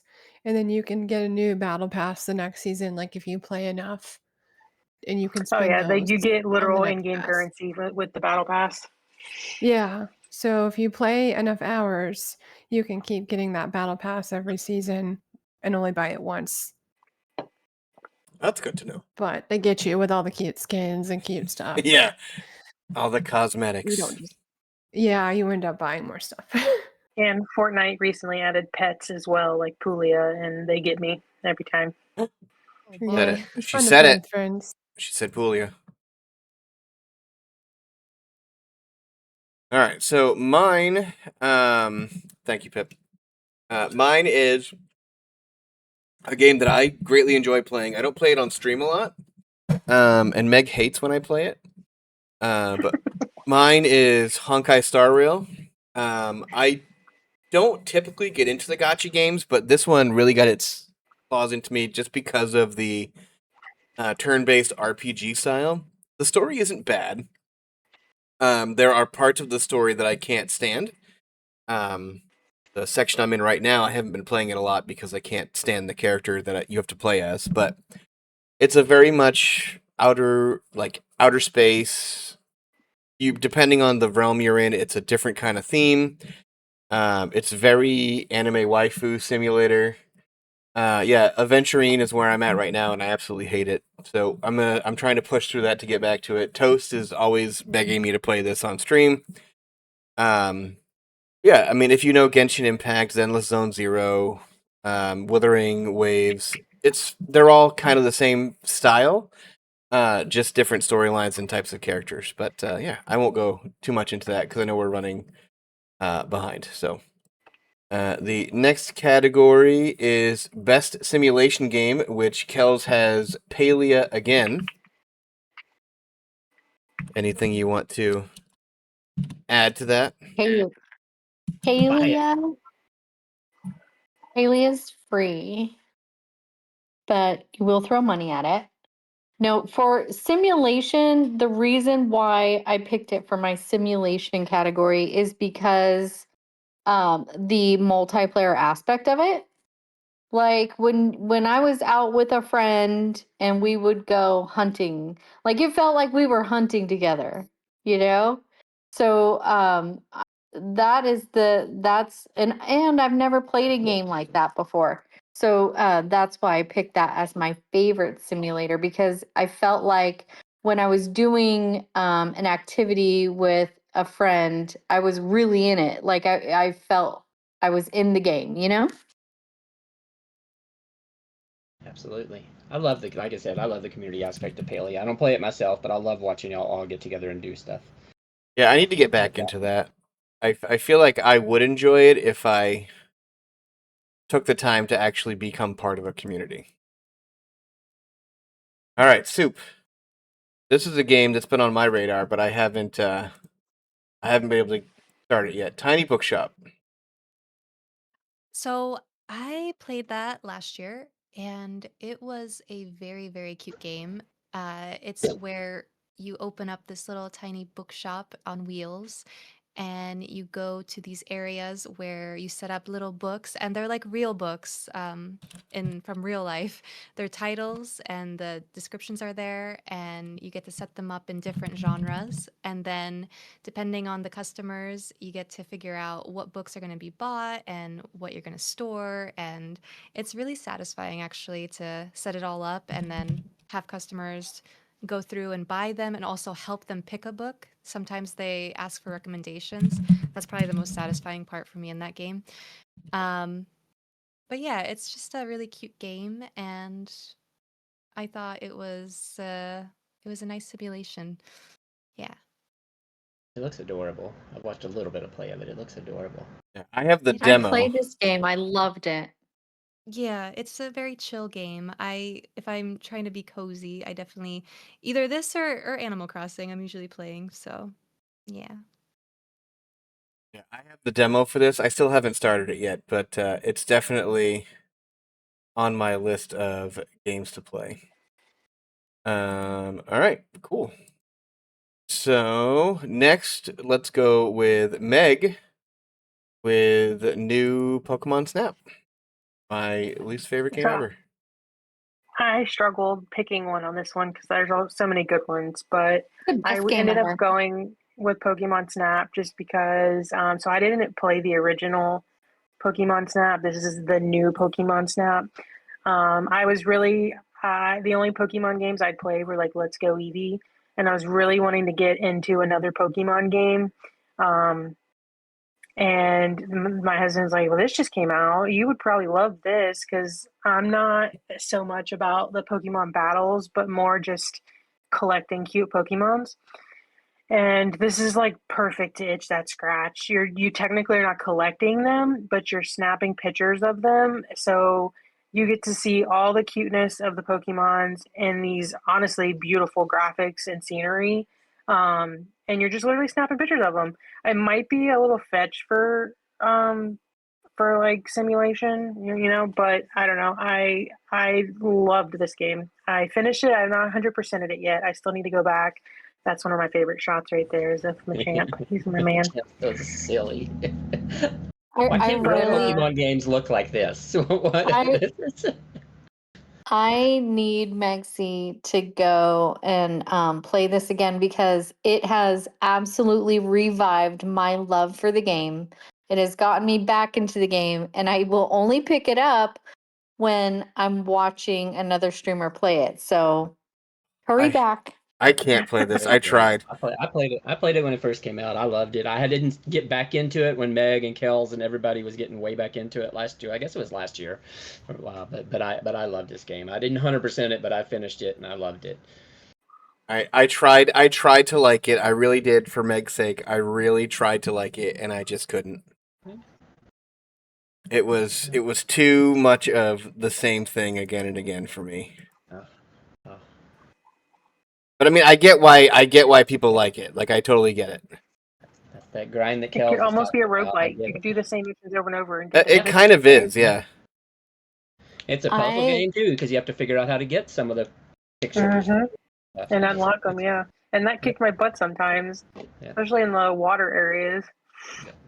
I was obsessed with this game, and I got to there's like a world ranking, and I was in the top 2,000 or something like I that. remember that. I remember that. Okay. No, yeah, it is definitely a fun game. I even like the aspect of you can like add your friends on there so you can keep up and see their top pictures, and you can even like upvote their pictures. Like that's kind of cool aspect of it as well. Have a little bit of like a community part of it. All right. So now we will move on to Guided with his game that he is obsessed with. Yeah. Yes, I will. I'll go ahead and say so. This is best simulation. I'll go ahead and say now because I probably won't have to talk much more about it later. This is my game of the year right here too. This is Satisfactory. It's a factory building game, a 3D factory building game that I just am obsessed with. I bought this game the week after the last presidential elections, the weekend after. I needed something to take my mind off the news, to take my mind off of things, to get some control. And this game just pushed every button for me. You have the creativity of being able to build whatever you want. This video we're watching is real messy. For those of y'all that have seen or in my Discord and stuff, I made a whole mega city that was last year that was all skyscrapers and factories everywhere, and it was all based on Animal Crossing characters. I tied that into it too. And I don't know, I just love I love the logical part of it, that I have to figure out, okay, I need this many of this part, and how am I going to get the iron over there to do this, and et cetera, and and then just the creativity of it too. I'm doing a new playthrough now. I've put 1,500 hours into this game since I bought it in November of 2024. That's a lot of hours. I want to get into this game because I love Factorio. I just don't know if I could get behind the 3D side of it. I love it, but I love building games too. So it scratches not only that itch of the logical, figuring out the puzzle of getting the parts you need, because it's basically just you need to make X number of this part to move to the next phase, to unlock the next thing, to unlock the next thing, to unlock the next thing. You just keep getting bigger and bigger and bigger, and it has combat, which you can turn off. It's a very, very, very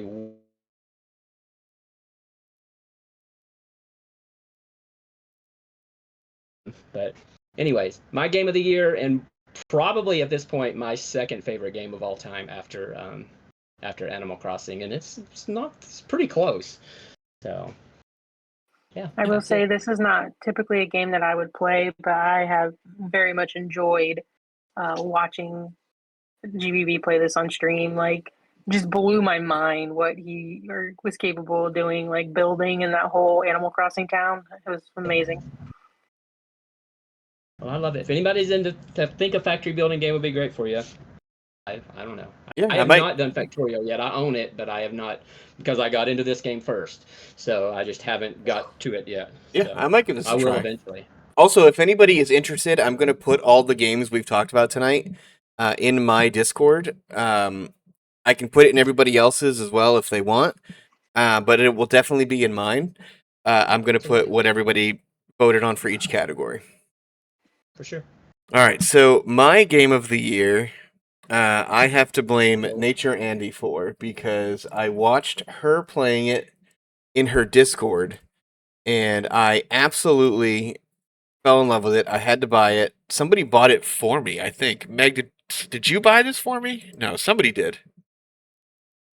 Somebody did, and I couldn't get over it. Crime Scene Cleaner. Oh, yeah, I might have. So no, it is so. I don't know if not. It is you so got good, it and I needed to get it. Yeah, it's so good. So imagine everything you've ever known about.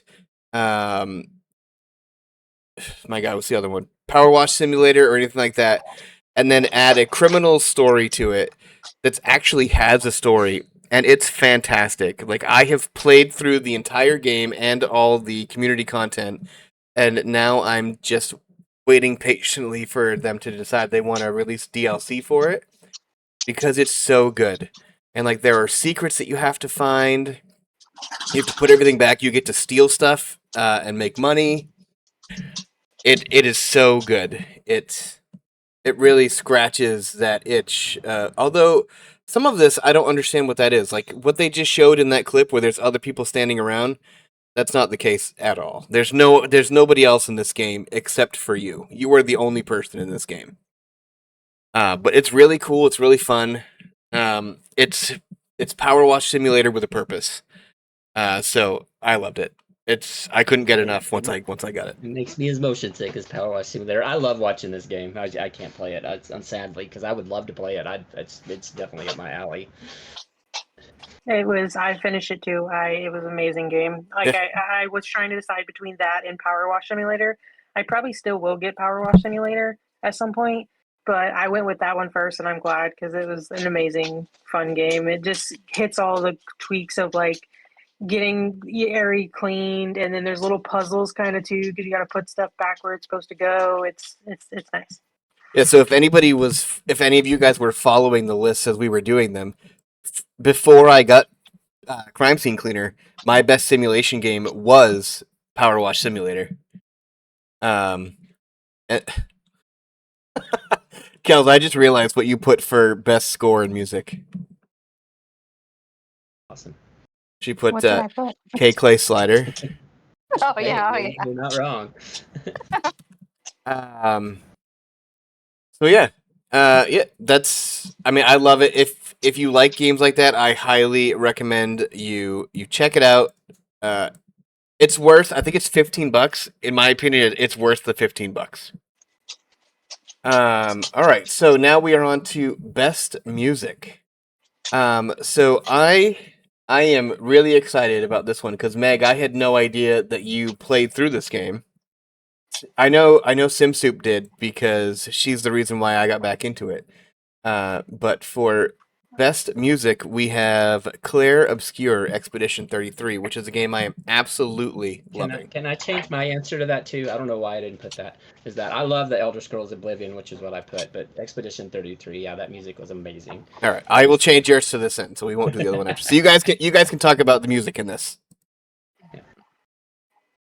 I'm going to be completely honest. I did not actually play this game, but I watched my husband play through it twice. And normally in games like that, as I'm like in the same room with him, those songs get so repetitive. The music gets so repetitive. Like Baldur's Gate, for instance, is one that I just can't. Like the music drives me up the freaking wall. But I actually enjoyed this music so much. I like that they've figured out a way, and like other games do it too, but this one they found a way to like perfectly match the music with what you're actually doing. Which I know sounds like a stupid thing to say, but like they do. They definitely make it like it fits the theme of what you're watching. Like some of them, like Baldur's Gate, I will say a lot of their music doesn't always fit the tone of what you're doing. But in this one, it all around the music was absolutely phenomenal. For sure. Beautiful game from top, all the way around, including the music. Honestly. Yeah, It's I didn't not my finish type it of either. game. I don't have the reflexes to finish it, and I know there's things you can do to turn off some of the stuff, but I still love watching it. And I got it pretty far into Act 2 before I was like, I'm just gonna watch it instead. So, and I hadn't bought it. I was playing it on Game Pass, so that was one reason that I wasn't too. Yeah, that's how I have it. Is through Game Pass. Yeah, but anyways, Yeah. beautiful music. Not a game I would typically play. I don't like that turn-based style battling, and especially like dodging and stuff. But I enjoyed the story and music and everything, and watching my husband play this. I almost felt like I was like watching a show. I love that you can switch between what character you play as too. Yeah.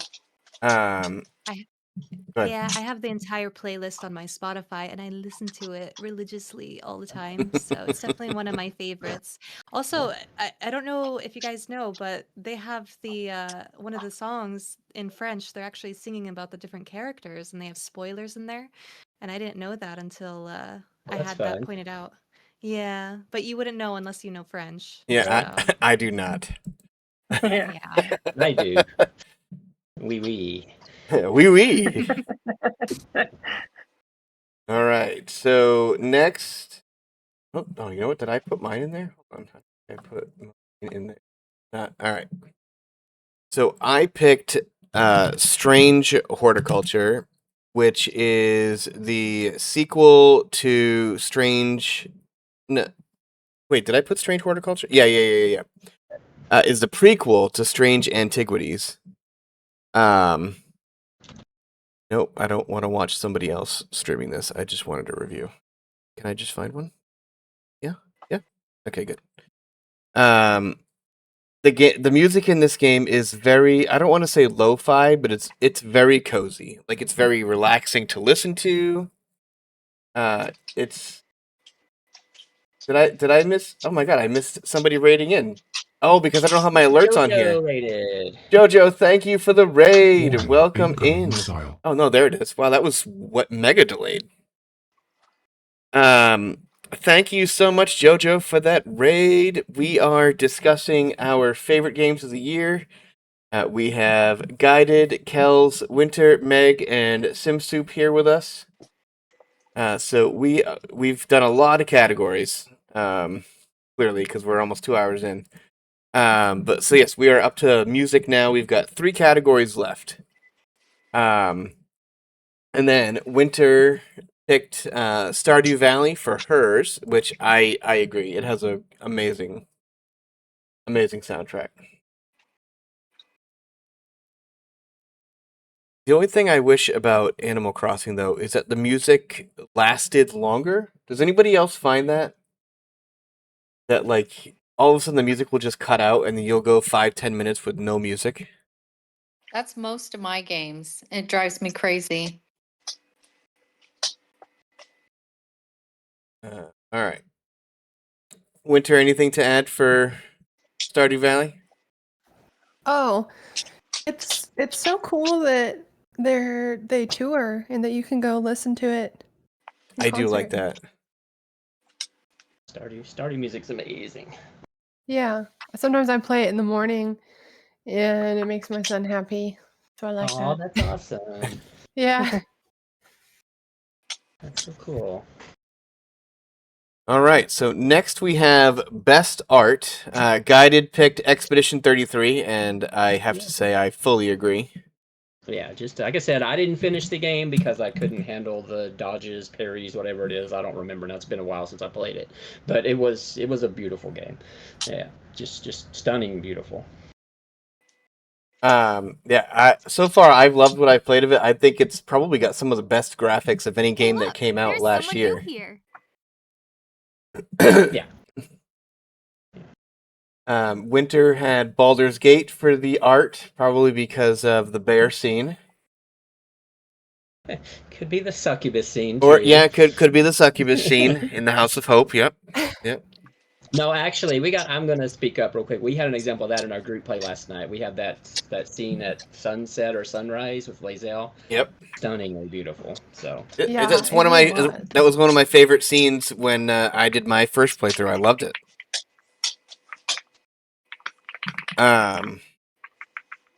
And then I just clicked on the wrong thing. So then for best art, we've got Meg with Tiny Glade, which I don't think I know very much about. So Tiny Glade is a super cute, like, so you probably wouldn't be about it, Fire, honestly, because it's very much like about, I say decorating, but it's like you make these buildings of these like, I'm trying to think of the right, like, what is this time called that it's like, it's not like medieval, It's not but medieval, but it's just like a.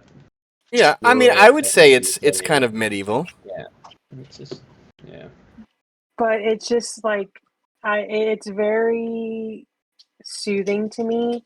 The sounds are also part of the soothing part of me. Like each little action you do makes different kinds of sounds, but just the art in general, and it's one of those kind of things where it's pretty easy to work with. So like, I don't know, I watched other people do stuff and it amazed me what some people could do, but I didn't feel myself, you had mentioned it with Animal Crossing, I didn't find myself getting like FOMO on like, oh, I can't do it. Like everything you create in this game is like beautiful.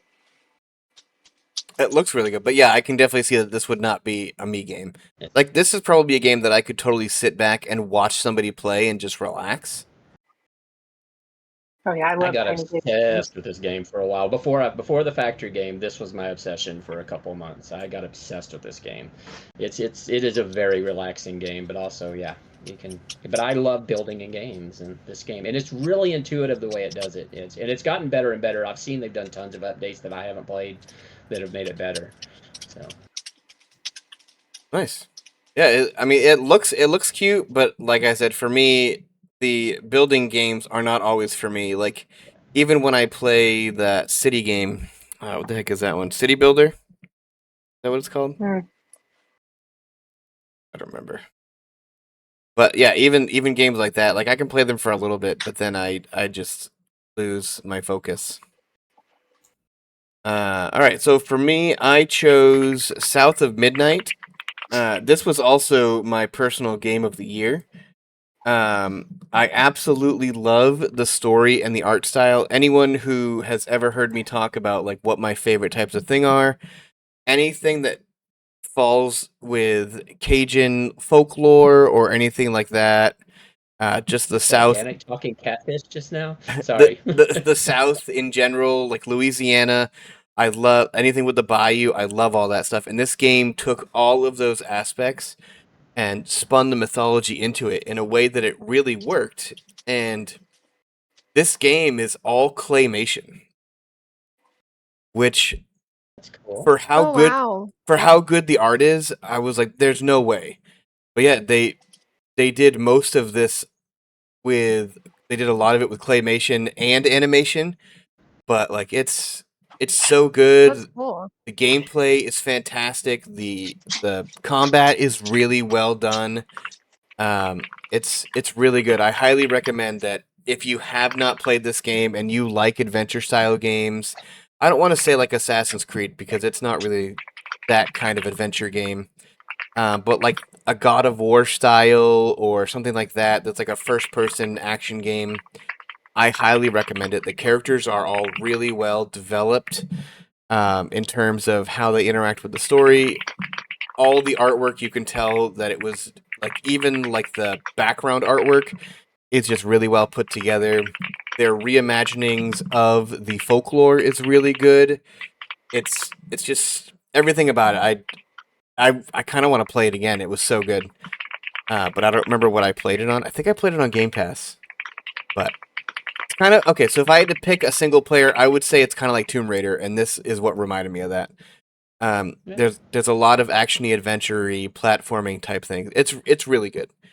But yeah, so in that aspect, it's also my personal game of the year, just because of it hit just at a time when I really needed a single player game, and that came out, and it was just perfect for me. Kells chose Tales of the Shire for best art, and now I'm rethinking your judgment. Listen, I only have one thing to say. Is there a game where you can choose the I know where style you're going. foot hair Yeah, I knew. that you have? Okay. You're not wrong. You're not wrong. I All mean, right. personally, I would rather not have any foot hair. I You said I can- like the art style of it. You can get down to a landing strip, all right? And that was just the highlight of my life. So, any game that allows you to choose what kind of hair you are going to have on your big hobbit feet gets art of the year for me. Wow. What if you could adjust your back hair in Baldur's Gate? Well, I'm what sure is there's a mod for Baldur's that. Gate? Who plays Baldur's Gate? Oh, I think we lost. Skitty? I think we lost Kels. I think she dropped out of the call. I'm with you, Gels. I mean, no, nothing to anybody who likes the game. I tried it. I gave it its fair shot. It just wasn't for me. I know it has like a big following, and it's definitely big in the Lord of the Rings community. Just for me, it just didn't hit. I like the art style, that cell shaded art style, kind of Breath of the Wildish in a way. I liked it. I thought it fit the game well. Even though I didn't love the game, I liked the art style. All right, so our next category is Best Narrative and Story, and 3 of us picked Baldur's Gate. Not surprising, Surprise, 2 of us surprise. are still actively playing it today.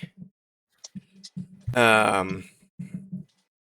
mean, there's really not much else we can add to what we said about Baldur's Gate. I mean, the story is so thought out.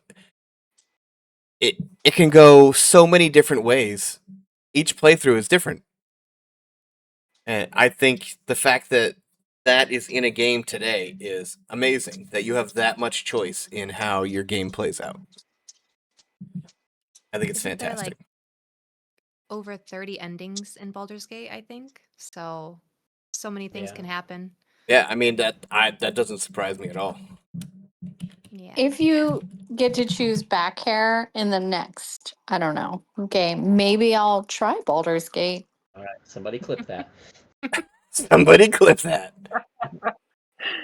I'm gonna write. Well, 17,000 different endings. 17,000 different endings. 17,000. Let me Google it. Yeah, something like that. But I mean, some of it's it's very Easily. minor thing. It's very minor things. Arabella's okay. dead in this one, and or Yeah. or everybody's dead in the one we're playing right now. Yeah. Great game. Yeah, 17,000 endings, supposedly. Wow, so I have to play this game 16,997 more times. You got it. Yeah. All right, so You can do You it. won't Kels. die before you get there. Yeah, I know I won't. Kels, you're up again. So this is actually a Again? game I played as well, Critter Cove. You have it for Oh, best narrative yes, and Critter story. Cove. It's Oh so my silly. gosh, this game. Are you kidding me? My character was a duck. This game revived my faith in humanity. Which is funny because It there's no humans on the island. it gave me life. I was surprised at so much of the dialogue in this game. It shocked me all the time. It was like they brought back rude Animal Crossing characters, and I am here for it. Like Conquer. Yeah. Anybody know who Conquer is? Sure.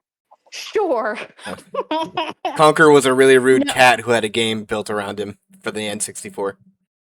Oh my gosh. If you put these characters in the wrong jobs, they would catch other characters they would catch the customers on fire. Yeah. And you wouldn't know unless you did it. It was so funny. It was so amazing. I loved watching you stream this. This is another one of those games that I'm bringing back. They've added to it, and I haven't been playing it since they've added to it. So get ready. We'll be playing this again. I love that game so much. It's a extremely silly game. I only ever did the demo, so I didn't get through much of anything else. When you pick it back up, because I know you're going to get it, Fire, because I'm telling you to get it. Because I'm telling you to get it. You're going to be pleasantly surprised by the dialogue in the game.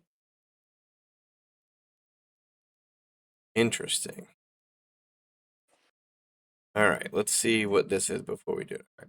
Maybe this will be We got fun. lots of time, Dragon Tamer Mom. We're not playing Paley anymore for a while. We can play all the games. How many games you gonna play again? Yeah, right. So Guided chose this trilogy, which I'm happy about because I still need to go back and play Mass Effect 3. So his for best narrative and story is the Mass Effect trilogy, and I will say I love it. I think 2 is better than 1 though, but. Yeah, well, I agree with you. Two is the best of the 3 for sure. I replay the Mass Effect games every single year. I've been playing them. I think I started with 2 when it came out, then I went back and played 1 back, 2009, whatever. I don't know, but I've played pretty much every year since they came out. Just fantastic story building, and another game like Baldur's Gate where there's not near as many endings. But you do have a lot of character choice, and the story can drastically change between each game depending on what you did in the previous game. And it's just an amazing game. Fantastic voice acting, which helps sell it. I mean, the graphics are getting a little old, especially I think we're seeing a lot of Mass Effect 1 right now. It's definitely a little more aged. 2 and 3 hold up a little better.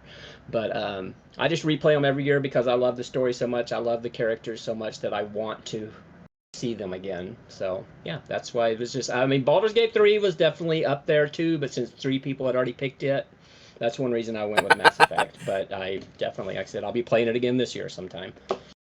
Yeah, no, I definitely like it. I need to get through the third one, like I said. Like, I love the first and the second. I started the third, but I never finished it. I need to get back to it. So, if you're in my stream and you follow me, you need to keep me accountable for getting back to Mass Effect 3. Yeah, I'll watch you play some Mass Effect. Because I need to get back to it. All right, what do we got next? I don't have anything up, which is my fault. But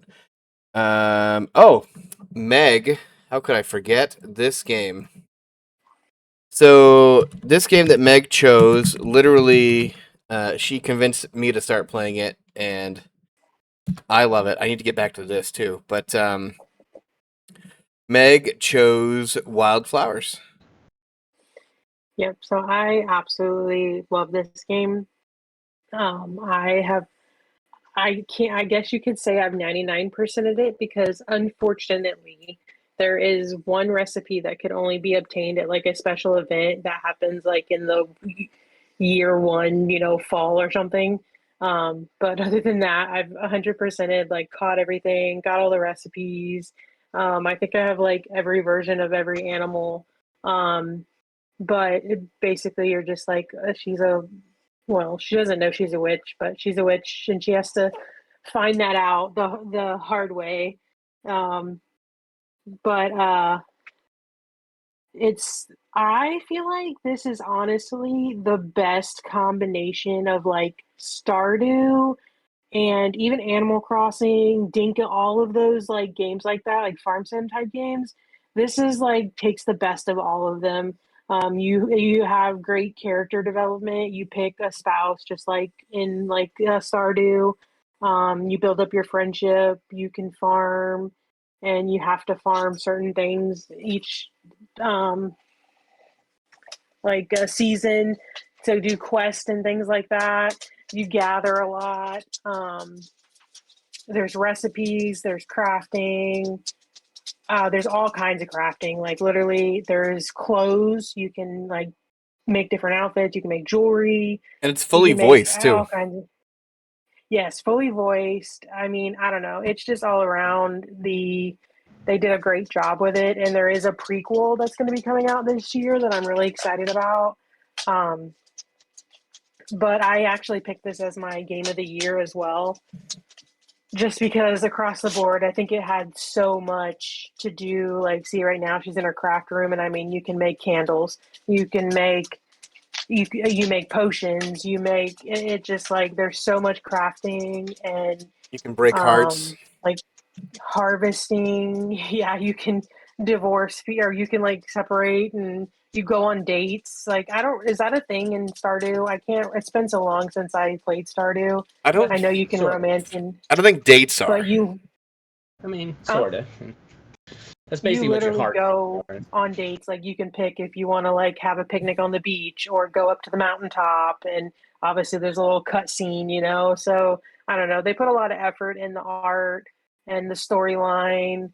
And I did draw it out. I fell out of it for a while because I like because you go through the first 4 seasons. I think it's actually you go through twice to get all of the events, but they added a bunch to it. So like now I went like they kept bringing me back by adding more to it, and then I eventually here in the last, I'd say like towards the end of the year, I finally 100%ed it. But it's overall great game if you enjoy the RPGs and farm simulators and things like that. Like I definitely recommend it. It's a really cute and fun storyline game. Yeah, I mean, I've been playing it too, and I love it. Again, it's a farming game, so for me, I can only play it every so often before I just get overwhelmed by it. But I think it's great too. I love it. I love the characters. I love the relationships that you build. There are events that set the town against each other. It's fun. It's a very very very fun game. I will say another thing. So the days work like Stardew, but this specific game has when you reach a certain point, you can create these robots that will do a lot of your daily chores. And then I had to preach this to Fire for the longest because he was like getting really frustrated because he's like run out of energy to do this and that. And I'm like, dude, you just got to make it to the point where the robots are, and it's a game changer. That's what save us all. All right, so we have made it to the game of the year category. So Kels, if you want to talk about yours, I've only got B-roll for one because there's only one on here that we haven't talked about. So, Kels was Animal Crossing, even though she talks a lot about Palia, she still chose Animal Crossing. Whenever we play Animal Crossing, we talk about Palia and vice versa. Like I said earlier, Animal Crossing changed my life. It completely opened the doors for new opportunities for me. It it was it in the beginning. I played Animal Crossing City Folk, Oh my god. and I enjoyed it. Oh, I hated it. I was in my 30s. I just bought my Wii and I got this Animal Crossing game, but I didn't know how to do the multiplayer back in the day. And so when Animal Crossing came out, my daughter, who was, oh my gosh, she was like 7 or something at the time and wanted it. And gosh, maybe she was even more like 5. Holy cow. But we played it, and they didn't like the fishing aspect of it. And I would do all the fishing grind for them, and it bonded us in video games. And like I said, I never would have found streamers. I would have never started streaming myself. It brought my whole community together. I've been a part of Animal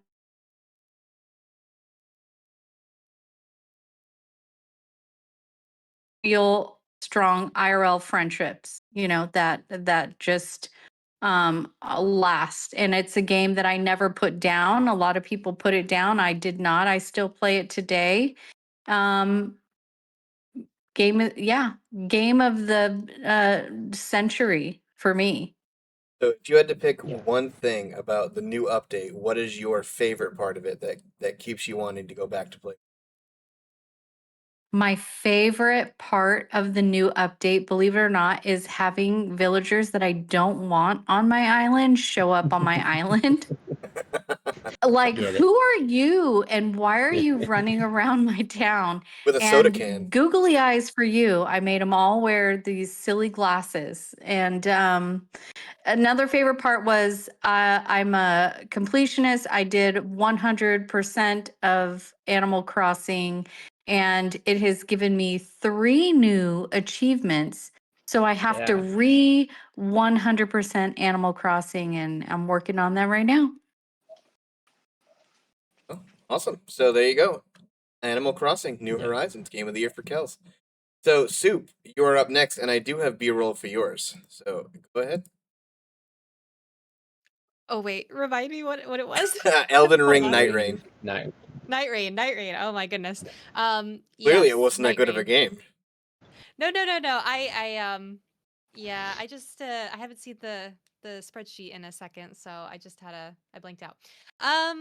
Yeah, it's a very different game to all the games we were talking about, other than maybe Wukong, but when it first came out, I was very excited about it, and I played it the first day, Is this the and multiplayer? it is, Okay. yes. Okay.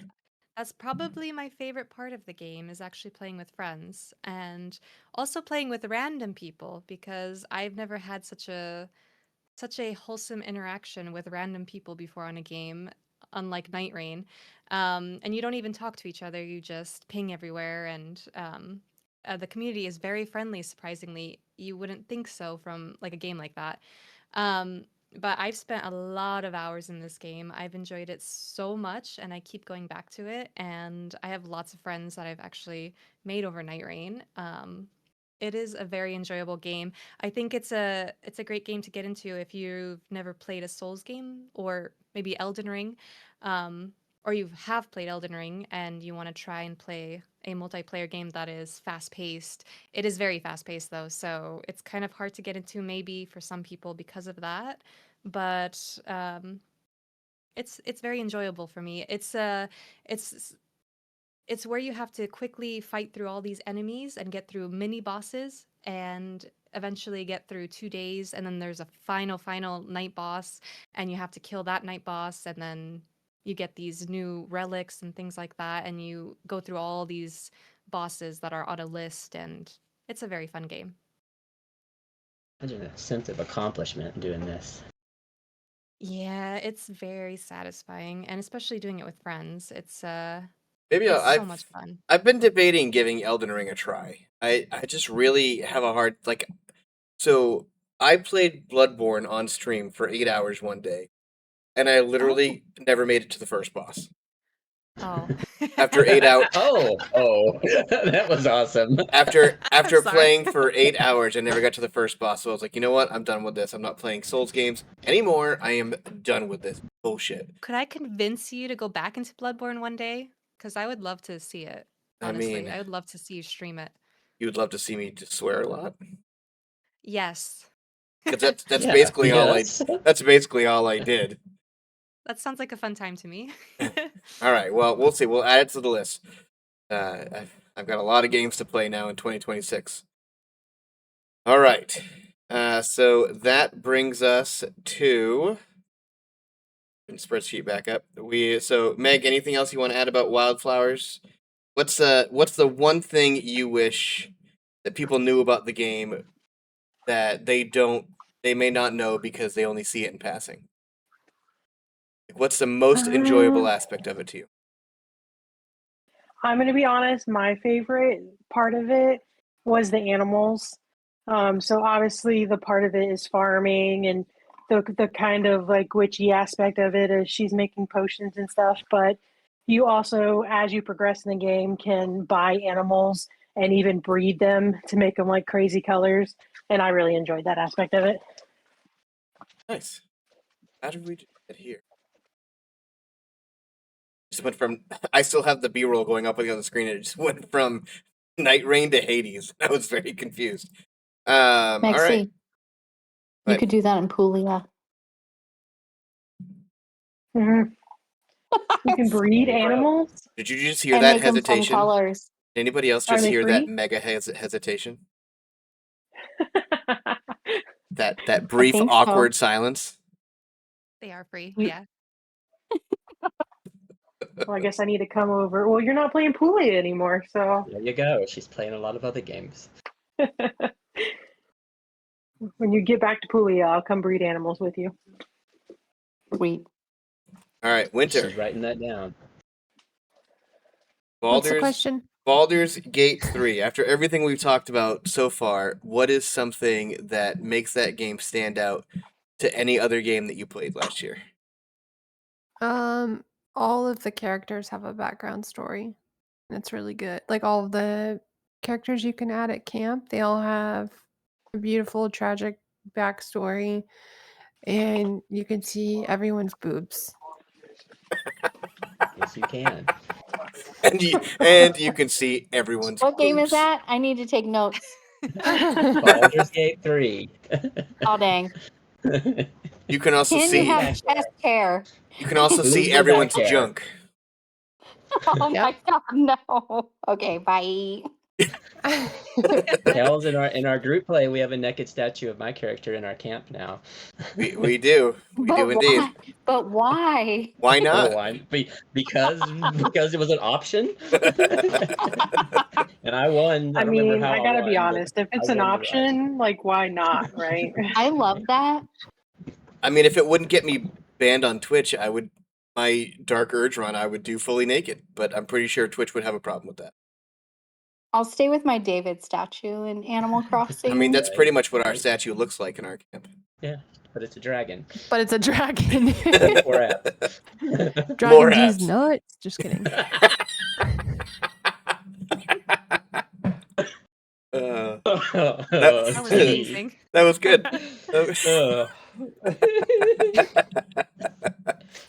The delivery was just like the best on that.